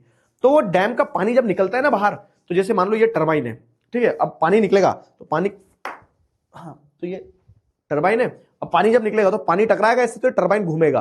अबे टरबाइन घूमेगा, पानी निकल रहा है, तो अबे टरबाइन जब घूमेगा तो टरबाइन से वायर वगैरह जुड़े रहते हैं, और जब घूम के एनर्जी जो प्रोड्यूस हो रही, तो उस एनर्जी को स्टोर किया जाता है और उस एनर्जी से बिजली बनती है। तो फास्ट फ्लोइंग वाटर की मदद से भी आप पानी बनाते हो, ठीक है। तो ये क्या है, fast flowing water driving turbines, तो वो टरबाइंस को घुमा देता है पानी, ठीक है। अब वही पानी को फिर खेतों वगैरह में छोड़ दिया जाता है, तो पानी वेस्ट नहीं हो रहा है, ठीक है। जैसे भाखड़ा नंगल डैम हो गया, दामोदर वैली हो गया, कोपली हाइडल पावर प्रोजेक्ट हो गया, तो एक तो हाइड्रो इलेक्ट्रिसिटी बनती है एक, और दूसरा एग्जांपल क्या है, थर्मल इलेक्ट्रिसिटी। थर्मल इलेक्ट्रिसिटी मतलब क्या है कि जो आप कोयला, पेट्रोल और नेचुरल गैस जला के, तो by burning coal, petroleum and natural gas, और जब इसको जलाया आपने, तो जलाने से जो हीट प्रोड्यूस हुई, उस हीट से आप टरबाइन घुमा रहे हो। लेकिन ये non renewable source of electricity होता है। क्यों? क्योंकि वो घुमा दिया आपने, कोयला जला दिया, एनर्जी प्रोड्यूस हो गई, बिजली ले ली, लेकिन कोयला खत्म, है ना। तो ये थर्मल इलेक्ट्रिसिटी जो है, तो थर्मल इलेक्ट्रिसिटी भी आपको एक तरह से देखने को मिलती है। हाइड्रो इलेक्ट्रिसिटी और थर्मल इलेक्ट्रिसिटी, दो तरह के इलेक्ट्रिक वो होते हैं इलेक्ट्रिसिटी के, वो देखने को मिलते हैं, थर्मल पावर प्लांट्स और हाइड्रो इलेक्ट्रिसिटी में हाइडल पावर प्लांट्स, ठीक है। Once generated electricity is identical regardless of source, लेकिन एक बार जब बन गई ना, तो बिजली होती है। जैसे मेडल तो मेडल होवे, छोरा लावे या छोरी, तो वही चीज है कि बिजली चाहे थर्मल पावर प्लांट से बनी हो, चाहे हाइडल पावर प्लांट से बनी हो, बिजली बिजली होती है। छुओगे तो बराबर झटका लगेगा सबको, ठीक है। तो दो तरह से बिजली बनती है। अब बिजली की अगर बात करें तो वाइडली यूज्ड एनर्जी है इलेक्ट्रिसिटी, ठीक है। Per capita consumption indicates development. जिस देश में जितना ज्यादा बिजली का कंजम्पशन है, वो दर्शाता है कि उस देश में उतना ज्यादा डेवलपमेंट है। मतलब बिजली का कंजम्पशन कैसे होगा? ऐसा तो नहीं कि रोटी के साथ लगा के खा रहे हैं कि हाँ बिजली लगा के खा लेते हैं, आओ। बिजली का कंजम्पशन का आदमी कोई वायर मुंह में थोड़ी लगा कि हाँ हाँ बिजली खाई आज हमने। इलेक्ट्रिसिटी का कंजम्पशन होगा कहां? लाइट्स में, पंखों में, मशीनरीज में। तो जिस देश में ज्यादा इलेक्ट्रिसिटी का कंजम्पशन, मतलब उस देश में क्या हो रहा है, ज्यादा कुछ ना कुछ काम हो रहा है। क्योंकि एनर्जी का इस्तेमाल, इलेक्ट्रिसिटी का इस्तेमाल, आदमी मैं बोल रहा हूं ना, खुद को चार्ज करने में थोड़ी लगाएगा। तो इलेक्ट्रिसिटी का consumption is regarded as the indicator for the development, कि जितना ज्यादा इलेक्ट्रिसिटी का कंजम्पशन होगा उतना ज्यादा डेवलपमेंट होगा, समझे, उतना ज्यादा डेवलपमेंट होगा। क्लियर है? तो ये कहानी थी कि इलेक्ट्रिसिटी का कंजम्पशन शोज डेवलपमेंट। तो थर्मल इलेक्ट्रिसिटी की जैसे अगर अपन बात करें, तो थर्मल इलेक्ट्रिसिटी और हाइड्रो इलेक्ट्रिसिटी, दो तरह की इलेक्ट्रिसिटी होती है। और ये सारा सब कुछ पॉइंट था। क्लियर हुआ? चलो, क्लियर है यहां तक?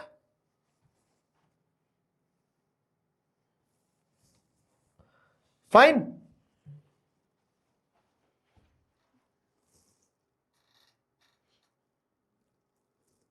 जैसे कि चाइना, यस, मैंने अभी थोड़े दिन पहले ही देखा था यार कि चाइना में इलेक्ट्रिसिटी का कंजम्पशन और प्रोडक्शन जो है ना, इंडिया से भी, मतलब यूएसए से भी ज्यादा है चाइना में इलेक्ट्रिसिटी का कंजम्पशन और प्रोडक्शन। चाइना बहुत, यार कहाँ आया था, कुछ न्यूज़पेपर में आया था, कहाँ आया था, एक ऐसे वो ग्राफ था जो दर्शा रहा था कि कैसे चाइना ने अपने इलेक्ट्रिसिटी प्रोडक्शन बहुत बढ़ा लिया है।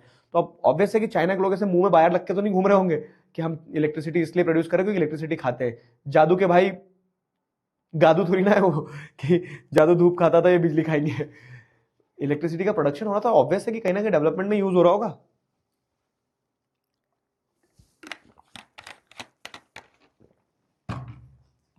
ठीक है, समझ में आया?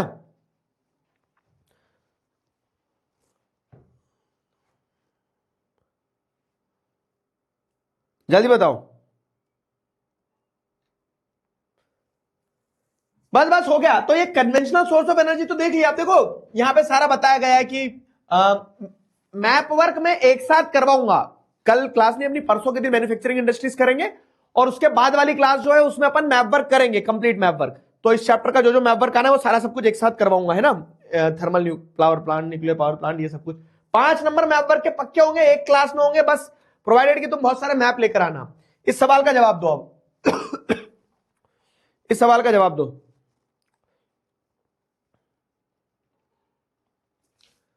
Read the characteristic given in the box and identify the type of coal from the option given below. ठीक है, कौन सा कोल है? This is low grade brown coal, principal reserves are Neyveli in Tamil Nadu, salt with high moisture content. कौन सा coal है?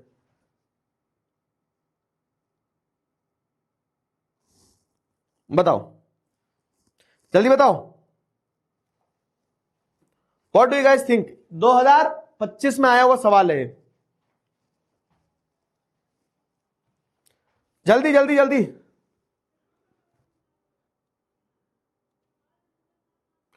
बताओ।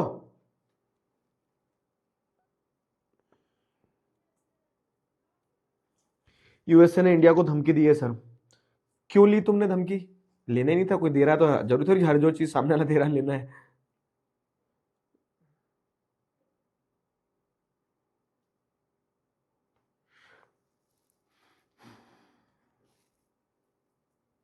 Clear है?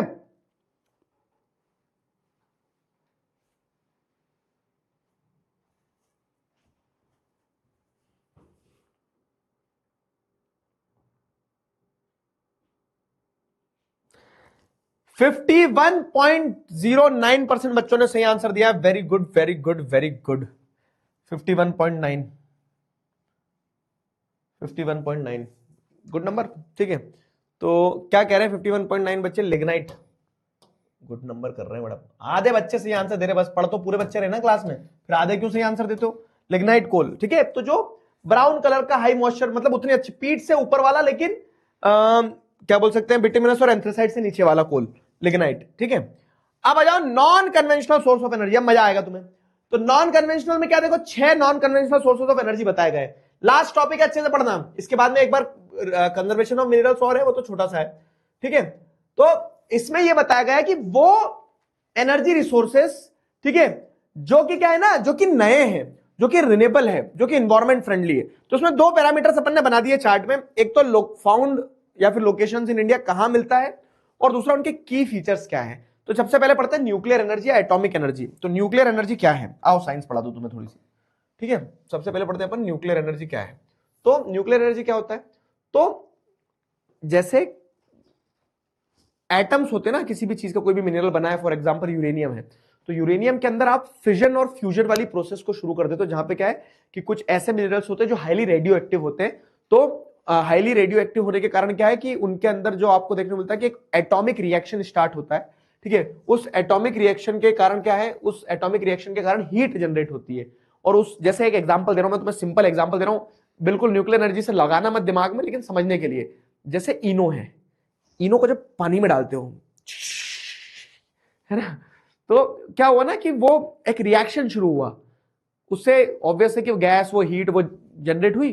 ठीक है, तो वैसा ही कुछ समझ लो क्या, कि जब आप क्या करते हो, किसी भी एक एटम के स्ट्रक्चर को अल्टर करते हो, ठीक है, energy release from the structuring of an atom. ठीक है, एक एटम के स्ट्रक्चर को अल्टर कर देते हो, चेंज कर देते हो, और उससे जो एनर्जी प्रोड्यूस होती है, उस एनर्जी को आप क्या कहते हो, उस एनर्जी को आप एटॉमिक एनर्जी कहते हो। ठीक है, uranium and thorium are used to generate electricity. 6 nuclear power stations in India are there currently. तो यूरेनियम और ज्यादा भी होंगे, इससे शायद बुक में पुराना डेटा है। ठीक है, तो यूरेनियम, थोरियम, ये कुछ ऐसे मिनरल्स हैं जिन मिनरल्स के स्ट्रक्चर को, जिन मिनरल्स के एटम को जब आप अल्टर करते हो, जब चेंज कर देते हो, उससे जो एनर्जी प्रोड्यूस होती है, उस एनर्जी को आप क्या कहते हैं, न्यूक्लियर एनर्जी कहते हैं। इंडिया में जैसे अगर आप देखोगे तो अलग अलग जगह न्यूक्लियर पावर प्लांट्स हैं, और न्यूक्लियर पावर प्लांट्स में चलाने के लिए जो मिनरल्स चाहिए रहते हैं, तो वो मिनरल्स आपको झारखंड, अरावली, ठीक है, अरावली राजस्थान, वहां पे मिल जाएंगे। मोनोजाइट सैंड्स ऑफ केरला जो है, वहां पे आपको बहुत सारा थोरियम मिल जाएगा। ठीक है, कोई ये नहीं बोलेगा थोरियम थोर का रिश्तेदार है। ठीक है, अलग अलग चीज है। तो ये एटॉमिक एनर्जी एक मिनरल, मतलब एक non conventional source of energy हुआ। दूसरा non conventional source of energy है सोलर एनर्जी। तो सोलर एनर्जी बेसिकली क्या है कि सूर्य की किरणों का इस्तेमाल करके, जिसमें बताया ना कि रिन्यूएबल है। अब ये आप अर्थ को देखोगे, जैसे ये अर्थ है हमारा, ठीक है, मैं अर्थ को ये बना देता हूं, चलो ये लॉन्गिट्यूड हो गया, ये लैटिट्यूड हो गया। तो 23 डिग्री नॉर्थ से 23 डिग्री साउथ के बीच का जो पार्ट है, इतने पूरे में सोलर एनर्जी, भीषण सोलर एनर्जी रहती है। और इंडिया जो है, तो एक इंडिया का एक पार्ट तो ट्रॉपिक ऑफ कैंसर के नीचे ही है ना, आधा इंडिया तो ट्रॉपिक ऑफ कैंसर के नीचे, ये पूरा साउथ इंडिया मध्य प्रदेश से निकला है ट्रॉपिक ऑफ कैंसर। तो इंडिया में भर के सूर्य की किरणें आती है, सूर्य देव का भर के आशीर्वाद है इंडिया में। ठीक है, तो across tropical India large solar plants in Rajasthan, Gujarat, Karnataka, Tamil Nadu. ठीक है, यहां पे आपको क्या देखने को मिलता है कि पर्याप्त सोलर एनर्जी होती है, और उसी सोलर एनर्जी को जब आप क्या करते हो, when you convert the sunlight into electricity using photovoltaic technology, तो जो प्लेट्स लगी रहती है ना छतों पे, तो वो प्लेट्स से जो फोटोवोल्टिक टेक्नोलॉजी का इस्तेमाल करके जो एनर्जी, जो सूर्य की किरणें आ रही होती है, वो सूर्य की किरणें पड़ती है और सूर्य की किरणें पड़ने से एनर्जी में कन्वर्ट हो जाता है। ठीक है, वो फोटोवोल्टिक टेक्नोलॉजी से जो एनर्जी में कन्वर्ट हो जाती है सनलाइट जो है इलेक्ट्रिसिटी में, तो वो सोलर एनर्जी है, सिंपल। अब सोलर एनर्जी का सबसे बड़ा फायदा क्या है कि जैसे गांव में सूर्य की किरणें तो जाती है, हो सकता है गांव में एलपीजी सिलेंडर ना जाए, हो सकता है गांव में बिजली के खंभे ना पहुंचे हो, लेकिन सूर्य की किरणें तो पहुंच गई ना। तो गांव में अगर आप वो लगा दोगे, ठीक है, क्या बोल सकते हैं, सोलर पावर प्लांट्स, तो उससे क्या होगा कि आपकी जो डिपेंडेंस है फायरवुड पे, डंग केक्स पे, जो चूल्हे जलाना पड़ते थे, जो लकड़ी जलाना पड़ती थी, वो कम हो जाएगी। तो ये सोलर एनर्जी का फायदा है। ठीक है, सोलर एनर्जी के बाद में तीसरा एनर्जी कौन सा है आपका? तीसरा एनर्जी आपका wind power. Wind power, weed power नहीं, विंड पावर मतलब क्या है कि जो हवा से जो शक्ति मिलती है, पवन देव। देखो अब मैं एक चीज बताऊं तुम्हें बढ़िया मजेदार, क्या, टाइडल एनर्जी मतलब समुद्र से मिलने वाली एनर्जी, समुद्र देव भी है हमारे कल्चर में। सोलर एनर्जी मतलब सूर्य देव, ठीक है। विंड पावर मतलब वरुण देव जो होते हैं, ठीक है। तो क्या बताना चाह रहा हूं मैं तुम्हें कि हमारी जो संस्कृति ना, उसने पहले ही बोल दिया था कि ये सब भगवान है, देव है, क्यों? क्योंकि इनके अंदर वो एनर्जी है। अब मुझे नहीं पता साइंस क्या है, मुझे नहीं पता रिलीजन क्या है, मैं तो ठीक है क्या बोल सकते हैं ना कि क्षणिक मात्र इंसान हूं, लेकिन मुझे ये समझ में आया कि कितने, जिसने भी ये बनाया होगा, जिसने भी कहानियां बनाई होगी, जितने कंसेप्ट बनाए होंगे, देवी देवता प्रकृति से जोड़ के बनाए होंगे, तो उसे पता होगा क्यों, क्योंकि इनके अंदर वो फोर्स है, ठीक है। और जैसे क्या होता है ना कि अर्ली ह्यूमन बींग्स की अगर बात करें, तो अर्ली ह्यूमन बींग्स नेचर को ही वर्शिप करता था, वो अग्नि को पवन देव मानते थे, क्योंकि पता था कि fire is a very important thing, ठीक है। सूर्य को वो देव मानते थे क्योंकि पता था कि लाइट से ही चीजें चलती है। तो वो पहाड़ को, झरनों को, नदी को, पौधों को, पेड़ को, जानवरों को पूजते थे, क्यों? क्योंकि उन्हें पता था कि समवेयर और द अदर, ठीक है, इस प्रकृति में जो भी चल रहा है, अगर कोऑर्डिनेशन है, तो वो इसलिए क्योंकि ये सारी चीजें महत्वपूर्ण है ना। तो विंड पावर में अगर आप देखेंगे तो वरुण देव आ गए हैं, ठीक है। तो तमिलनाडु, आंध्र प्रदेश, कर्नाटका, गुजरात, केरला, महाराष्ट्र, लक्षद्वीप, नागरकोइल, जैसलमेर, ये कुछ ऐसे एरियाज है जहां पे हवाएं बहुत अच्छी चलती है, हिल्स है छोटी छोटी, तो उनके ऊपर आप देखो ना पवन चक्कियां लगा दी, वो विंड मिल्स लगा दिए, वो विंड मिल्स घूमती रहती है, वो विंड मिल्स घूमती रहती है, और विंड मिल्स के घूमने से क्या होता है कि घूम रही है तो वो हवा से घूम रही है पत्तियां विंड मिल्स की, अब वो घूम रही है और नीचे टरबाइन लगा रहता है, तो घूमने से जो एनर्जी प्रोड्यूस हुई उसको स्टोर करके इलेक्ट्रिसिटी बनाई जाती है, ठीक है। तो these windmills use wind to generate electricity. Largest wind farm cluster जो है वो इंडिया में कहां है? तमिलनाडु में है, नागरकोइल, ठीक है। तो एक बड़ा सा ऐसा विंड फार्म क्लस्टर है जहां पे तमिलनाडु में आपको उससे वो मिल जाएगी, एनर्जी मिल जाएगी, ठीक है। ये हो गया। अब आ जाओ, अगला क्या है? अगला है बायोगैस। बायोगैस क्या होता है भाई साहब? बायोगैस की अगर बात करें तो बायोगैस क्या है? बायोगैस जो है, तो रूरल इंडिया में आपको क्या देखने को मिल रहा है कि रूरल इंडिया में जो ग्रामीण क्षेत्र है, वहां पे लकड़ी वकड़ी जला देते थे, ठीक है। जिससे क्या होता था कि एक तो प्लांट्स कम हो रहे हैं, दूसरी चीज आप प्लांट्स कम करने के साथ साथ में प्रकृति को नुकसान पहुंचा रहे हो। तो और वेस्ट बहुत निकलता है गांव में, जानवरों का वेस्ट है, ठीक है, जैसे गोबर है। फिर दूसरी चीज क्या देख लिया आपने कि फार्म वेस्ट निकलता है, तो बहुत सारी ऐसी फसलें वगैरह, घास वगैरह जो रहती है, जो बायो इनपुट है जो, ठीक है। तो क्या होता है ना रूरल इंडिया में और म्युनिसिपल, जैसे अब रूरल इंडिया के अलावा भी आप देखोगे तो शहरों में भी वेस्ट निकलते ही है, ठीक है, कोऑपरेटिव्स और इंडिविजुअल प्लांट्स जो है। तो जितना भी वेस्ट है जो बायो वेस्ट है, ठीक है, बायो वेस्ट में ह्यूमन बींग्स का भी जो वेस्ट है, एक्सक्रीटा है, ह्यूमन एक्सक्रीटा, वो भी आ जाएगा। जैसे मैं तुम्हें एक एग्जांपल देता हूं, तुम हंसोगे लेकिन ये फैक्ट है कि इंडियन रेलवेज ने एक टेक्नोलॉजी निकाली। पहले क्या होता था, इंडियन रेलवेज में जो टॉयलेट्स रहती थी तो ओपन टॉयलेट्स रहती थी, जो प्लेटफॉर्म्स है तो प्लेटफॉर्म्स पे, ठीक है, ऐसे टप्पे टप्पे टप्पे होते चले जाता था पूरा, ठीक है, पटरियों पे।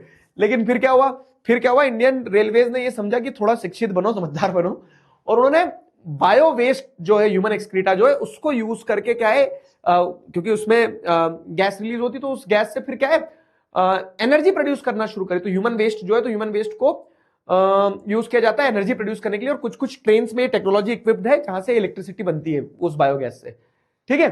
तो वैसे ही जो भी बायो वेस्ट निकल रहा है रूरल इंडिया में या अर्बन इंडिया में, जहां भी उस बायो वेस्ट को यूज किया जाता है जब, ठीक है, तो जो बायो वेस्ट निकल रहा है produce from the farms, animals, human waste, तो उसको इस्तेमाल करके एनर्जी बनाई जाती है। जैसे gobar gas plants are one example. Gobar gas plants क्या होते हैं? तो जो गांव में गोबर निकलता है, तो उस गोबर को क्या किया जाता है, उस गोबर को पहले तो लोग क्या करते थे, उपले बना देते थे, हमारे क्षेत्र में उसको कंडा बोलते हैं, कंडा, ठीक है, तुम्हारे इधर क्या बोलते हैं, सबके अलग अलग बोलते हैं, बताओ। अबे छी छा छू क्या कर रहे हो?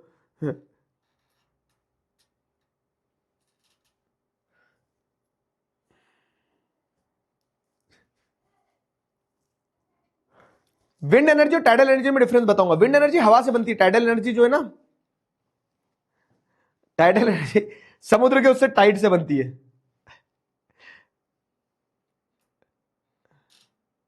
चलो, थप्पी बोलते हैं, गोइटा, गोसे, पाथी, पाथी कहां बोलते हैं, ऊपला, हाँ ऊपला बोलते हैं, गोथा बोलते हैं, कंडे बोलते हैं हमारे यहाँ, कंडे, पट्ठे, पाथी, पता नहीं क्या क्या बोल रहे हैं। एक बच्चा लगा जानवरों की पॉटी बोलते हैं, अबे इंग्लिश के बच्चे हैं। गोइठा, ठीक है, कंडे, सेंट्रल इंडिया में कंडे बोलते हैं। चलो, तो बेसिकली क्या है ना कि पहले क्या होता था कि वो सारा जो गाय का गोबर, भैंस का गोबर है, उसको कंडे बना दिए जाते थे और जला दिया जाता था, तो उसका कोई यूज नहीं। लेकिन अब क्या होता है कि गोबर गैस प्लांट्स बनाया तो सारा गोबर उस गोबर गैस प्लांट में डाला जाता है, वहां पे उसको प्रोसेस किया जाता है, उससे जो एनर्जी रिलीज होती है गैस, उस गैस को यूज किया जाता था डोमेस्टिक फ्यूल की तरह। ठीक है, तो गोबर गैस प्लांट्स जैसे बनाएगा, और गोबर गैस प्लांट्स के दो फायदे हुए कि it provided energy also and it improve the manure quality. ठीक है, तो अब पहले कंडा बना के आप जला देते थे, राख बन जाती थी, राख के क्या अंदर कोई क्वालिटी नहीं है, लेकिन जब आपने गोबर गैस प्लांट से गैस एक्सट्रैक्ट कर ली और जो बचा हुआ गोबर है वो गोबर तो बच जाएगा, तो वो वेस्ट को फिर खेत में डाला जाता था खाद की तरह से, मैन्योर की तरह से। ठीक है, तो इस तरह से क्या है ना कि एनर्जी भी आपको मिल गई, आपने खाद भी बना लिया, और दूसरी चीज एक और बेनिफिट है, ट्विन बेनिफिट, और एक और बेनिफिट क्या हो जाएगा कि प्लस आपने इन्वायरमेंट को भी सेव कर लिया। ठीक है,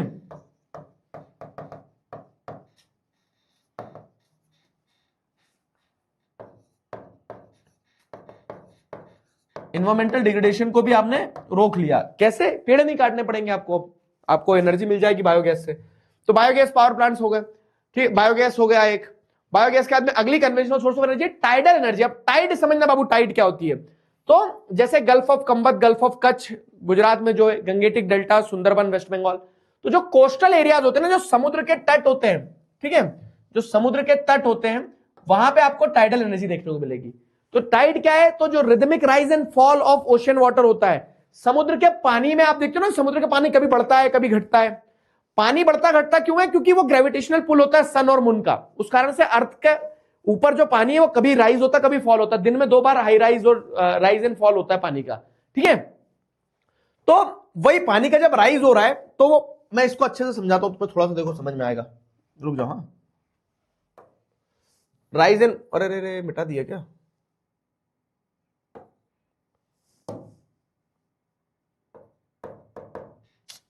रुक जाओ यार, क्या हो गया है? बस खत्म होने वाला, लास्ट टॉपिक है।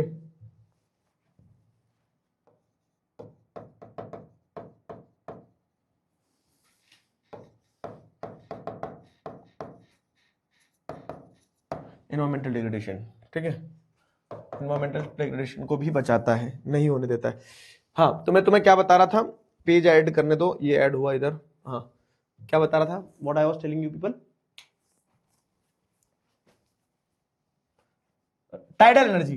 तो जैसे मान लो क्या है कि ये कोस्ट है, और ये कोस्ट में ऐसा एक वो बना हुआ है, कह सकते हैं ना कि कोस्टल एरिया में कैसा डेप्थ बना हुआ है। तो अब एक गेट बनाया जाएगा यहां पे, फाइन, अब एक गेट बना जाएगा।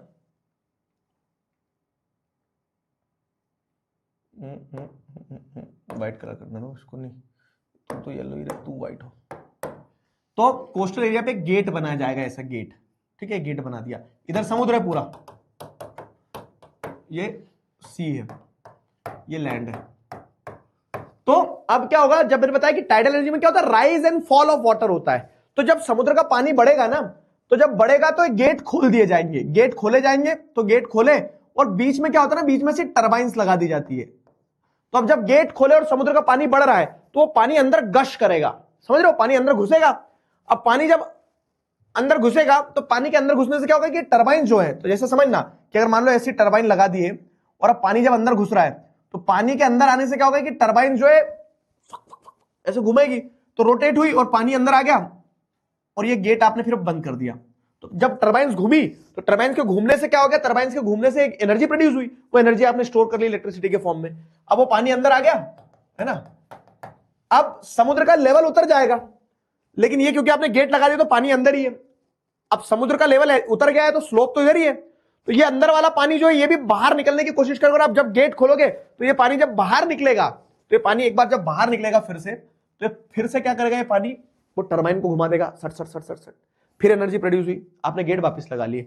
अब जब समुद्र का लेवल फिर बढ़ेगा तो आप गेट फिर खोल दोगे, फिर पानी अंदर गश करेगा, फिर टरबाइन घूमेगा। तो वही गेट खोलो गेट लगाओ, गेट खोलो गेट लगाओ, उसमें क्या है ना कि आप टरबाइन्स को रोटेट करोगे, टरबाइन्स के रोटेशन से एनर्जी प्रोड्यूस होगी और उस एनर्जी से आप इलेक्ट्रिसिटी बनाते हो। ये होता है टाइडल एनर्जी।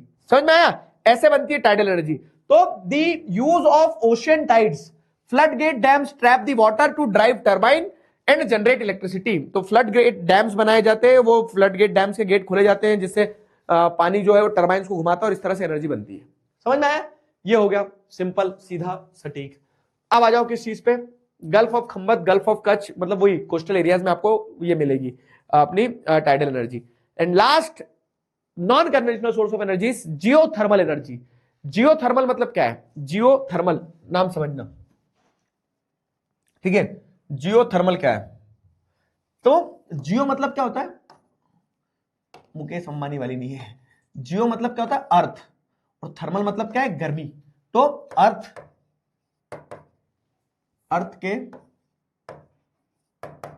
की गर्मी, ठीक है। अर्थ के अंदर जो गर्मी रहती है, हीट जो रहती है, वो जियोथर्मल एनर्जी है। तो अर्थ अंदर से क्या है, अंदर से आग का गोला है। कैसे, तो अर्थ के अंदर जैसे अगर आप देखोगे तो कोर जो है मेंटल मैग्मा है, उबलता हुआ, जो दिखाते ना कि क्या बोलते हैं, नर्क में जब जाओगे तो there is a hell beneath the earth, वहां पे एक यमराज है, वो पकोड़े तलने के लिए तेल गरम नहीं कर रहा है, वो उन लोगों को तलेगा जिस लोगों ने दुनिया में लोगों को तला है, ठीक है। तो वही है कि नीचे जो हेल दिखाया जाता है ना, तो हेल में क्या सब आग बबूला हो रहा है, तो अर्थ के अंदर वही है कि मॉल्टन मैग्मा है जो कि उबल रहा है, और मॉल्टन मैग्मा जो उबल रहा है, तो अर्थ में अगर कहीं मान लो क्या है कि अर्थ में अगर कहीं जैसे अगर आप देखोगे तो ये हॉटस्पॉट है, गर्मी है यहाँ, तो ये गर्मी कहीं तो निकलने की कोशिश करेगी, तो कहीं कहीं अर्थ सरफेस पे आती हुई वो हीट जो है वो फिशर की तरह, फुहारे की तरह बाहर निकलती है हीट। और मान लो जहां से हीट निकल रही है वहां पे अगर पानी है, ठीक है, जहां से हीट निकल रही है वहां पे कोई वाटर बॉडी, क्योंकि अर्थ का 77%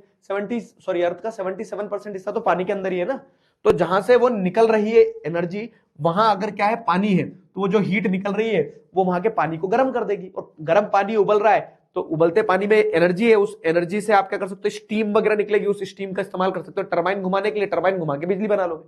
समझ रहे हो। तो जियोथर्मल एनर्जी बेसिकली क्या है, जियोथर्मल एनर्जी की अगर हम बात करें तो when you are using earth's internal heat to generate electricity, है ना, ground water turns into steam to drive turbines and generate electricity. तो जो ग्राउंड वाटर है, उस ग्राउंड वाटर को आप देखते हो तो अर्थ की गर्मी के कारण स्टीम में कन्वर्ट हो जाता है, और सीधे स्टीम भी निकलती है बाहर, वो जो स्टीम है तो गर्मी निकल रही है, उस स्टीम का इस्तेमाल किया जाता है टरबाइन्स को रोटेट करने के लिए, इलेक्ट्रिसिटी जनरेट करने के लिए। तो इंडिया में जियोथर्मल एनर्जी कहां निकल रही है, तो जैसे अगर आप देखोगे तो Parvati valley in Himachal Pradesh, Puga valley in Ladakh, फिर several there are hot water springs across India, जहां से आप क्या कर सकते हो, जियोथर्मल एनर्जी का इस्तेमाल करते हो for generating electricity, got it, clear हुआ, बताओ समझ में आ गया सारे बच्चे, एक बार तेजी से बताओ। हाँ 8 बजे दूसरी क्लास से, मुझे पता है। क्या सर आज हमारी क्लास में भी एनर्जी प्रोड्यूस हुई है? हाँ, बिना एनर्जी के तो दुनिया नहीं चलती ना। हम खाना खाते हैं, ठीक है, हमारी बॉडी में कंबशन होता है, खाना वो होता है, फिर उससे हमें एनर्जी मिलती है हमारी बॉडी, और तब हम बॉडी चलती, तभी आवाज निकल रही, क्योंकि एनर्जी का यूज हो रहा है। समझ रहे हो, बिना एनर्जी के कैसे काम चलेगा। टरबाइन सबसे घूम जाता है, बेसिकली टरबाइन को बस एनर्जी मिलना चाहिए तो घूम जाती है। Manikaran in Himachal Pradesh near Prabhati valley, yes yes yes. Conservation of energy की अगर बात करें तो बहुत सिंपल सा कॉन्सेप्ट है, क्या कि energy is basic requirement for economic development. बिना एनर्जी के कुछ नहीं चलेगा, हम नहीं चलेंगे, इकोनॉमी नहीं चलेगी।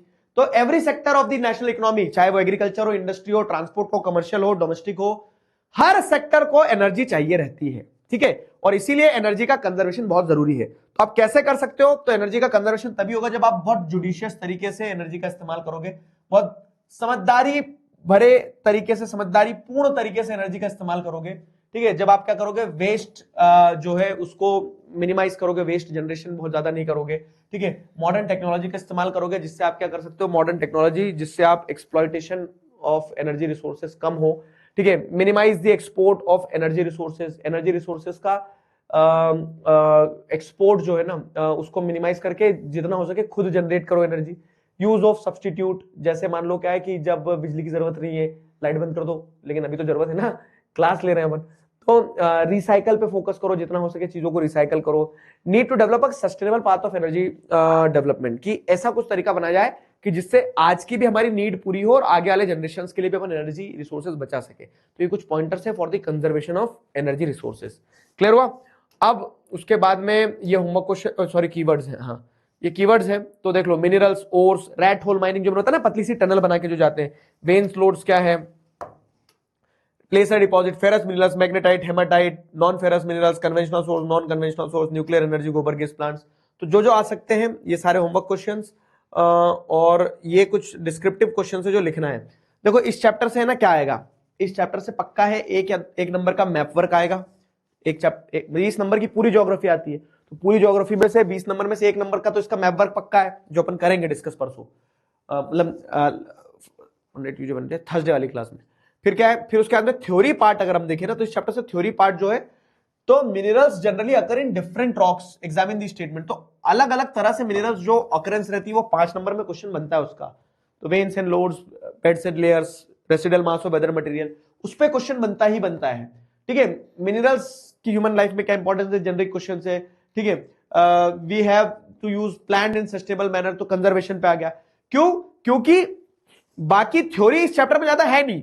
बेल्ट्स वेल्ट्स पूछे जा सकते हैं, जैसे मेजर आयरन और बेल्ट्स कहाँ है इंडिया में, तो हमें पता है कि उड़ीसा झारखंड बेल्ट हो गया, ठीक है, गोवा, फिर उसके बाद में बेलारी, चित्रदुर्गा, चिकमंगलुरु, टुमकुर हो गया, गोवा मुंबई बेल्ट हो गया, ठीक है, दुर्ग बस्तर चंद्रपुर बेल्ट हो गया। तो वो बेल्ट ध्यान रख लेना। बाकी थ्योरी पार्ट ज्यादा नहीं है इस चैप्टर से, फैक्ट्स और ऑब्जेक्टिव टाइप के क्वेश्चन ज्यादा आते हैं। Why is there pressing need to use non conventional source of energy, तो ऐसे ओपन एंडेड क्वेश्चन, क्योंकि non conventional source of energy environment friendly होते हैं, रिन्यूएबल होते हैं। ठीक है, इस तरह के क्वेश्चन आएंगे। समझ में आया? बताओ यस और नो, अब कोई डाउट हो तो बताओ। मैप याद नहीं होते बेटा, मैप को बार बार प्रैक्टिस करना पड़ता है मित्रा। समझ में आया?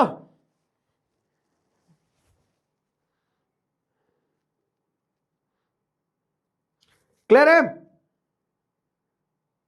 8 बजे कौन सी क्लास है तुम्हारी मैथ्स की? ठीक है, चलो चलो, हाँ बस कर रहा हूं छुट्टी। कोई डाउट हो तो बताओ। टाइडल और हाइड्रो एनर्जी में क्या डिफरेंस है? टाइडल एनर्जी में बेटा समुद्र के पानी में जो नेचर के कारण राइज एंड फॉल हो रहा है ना, उसका इस्तेमाल किया जा रहा है एनर्जी बनाने के लिए। और हाइड्रो एनर्जी जो हाइड्रो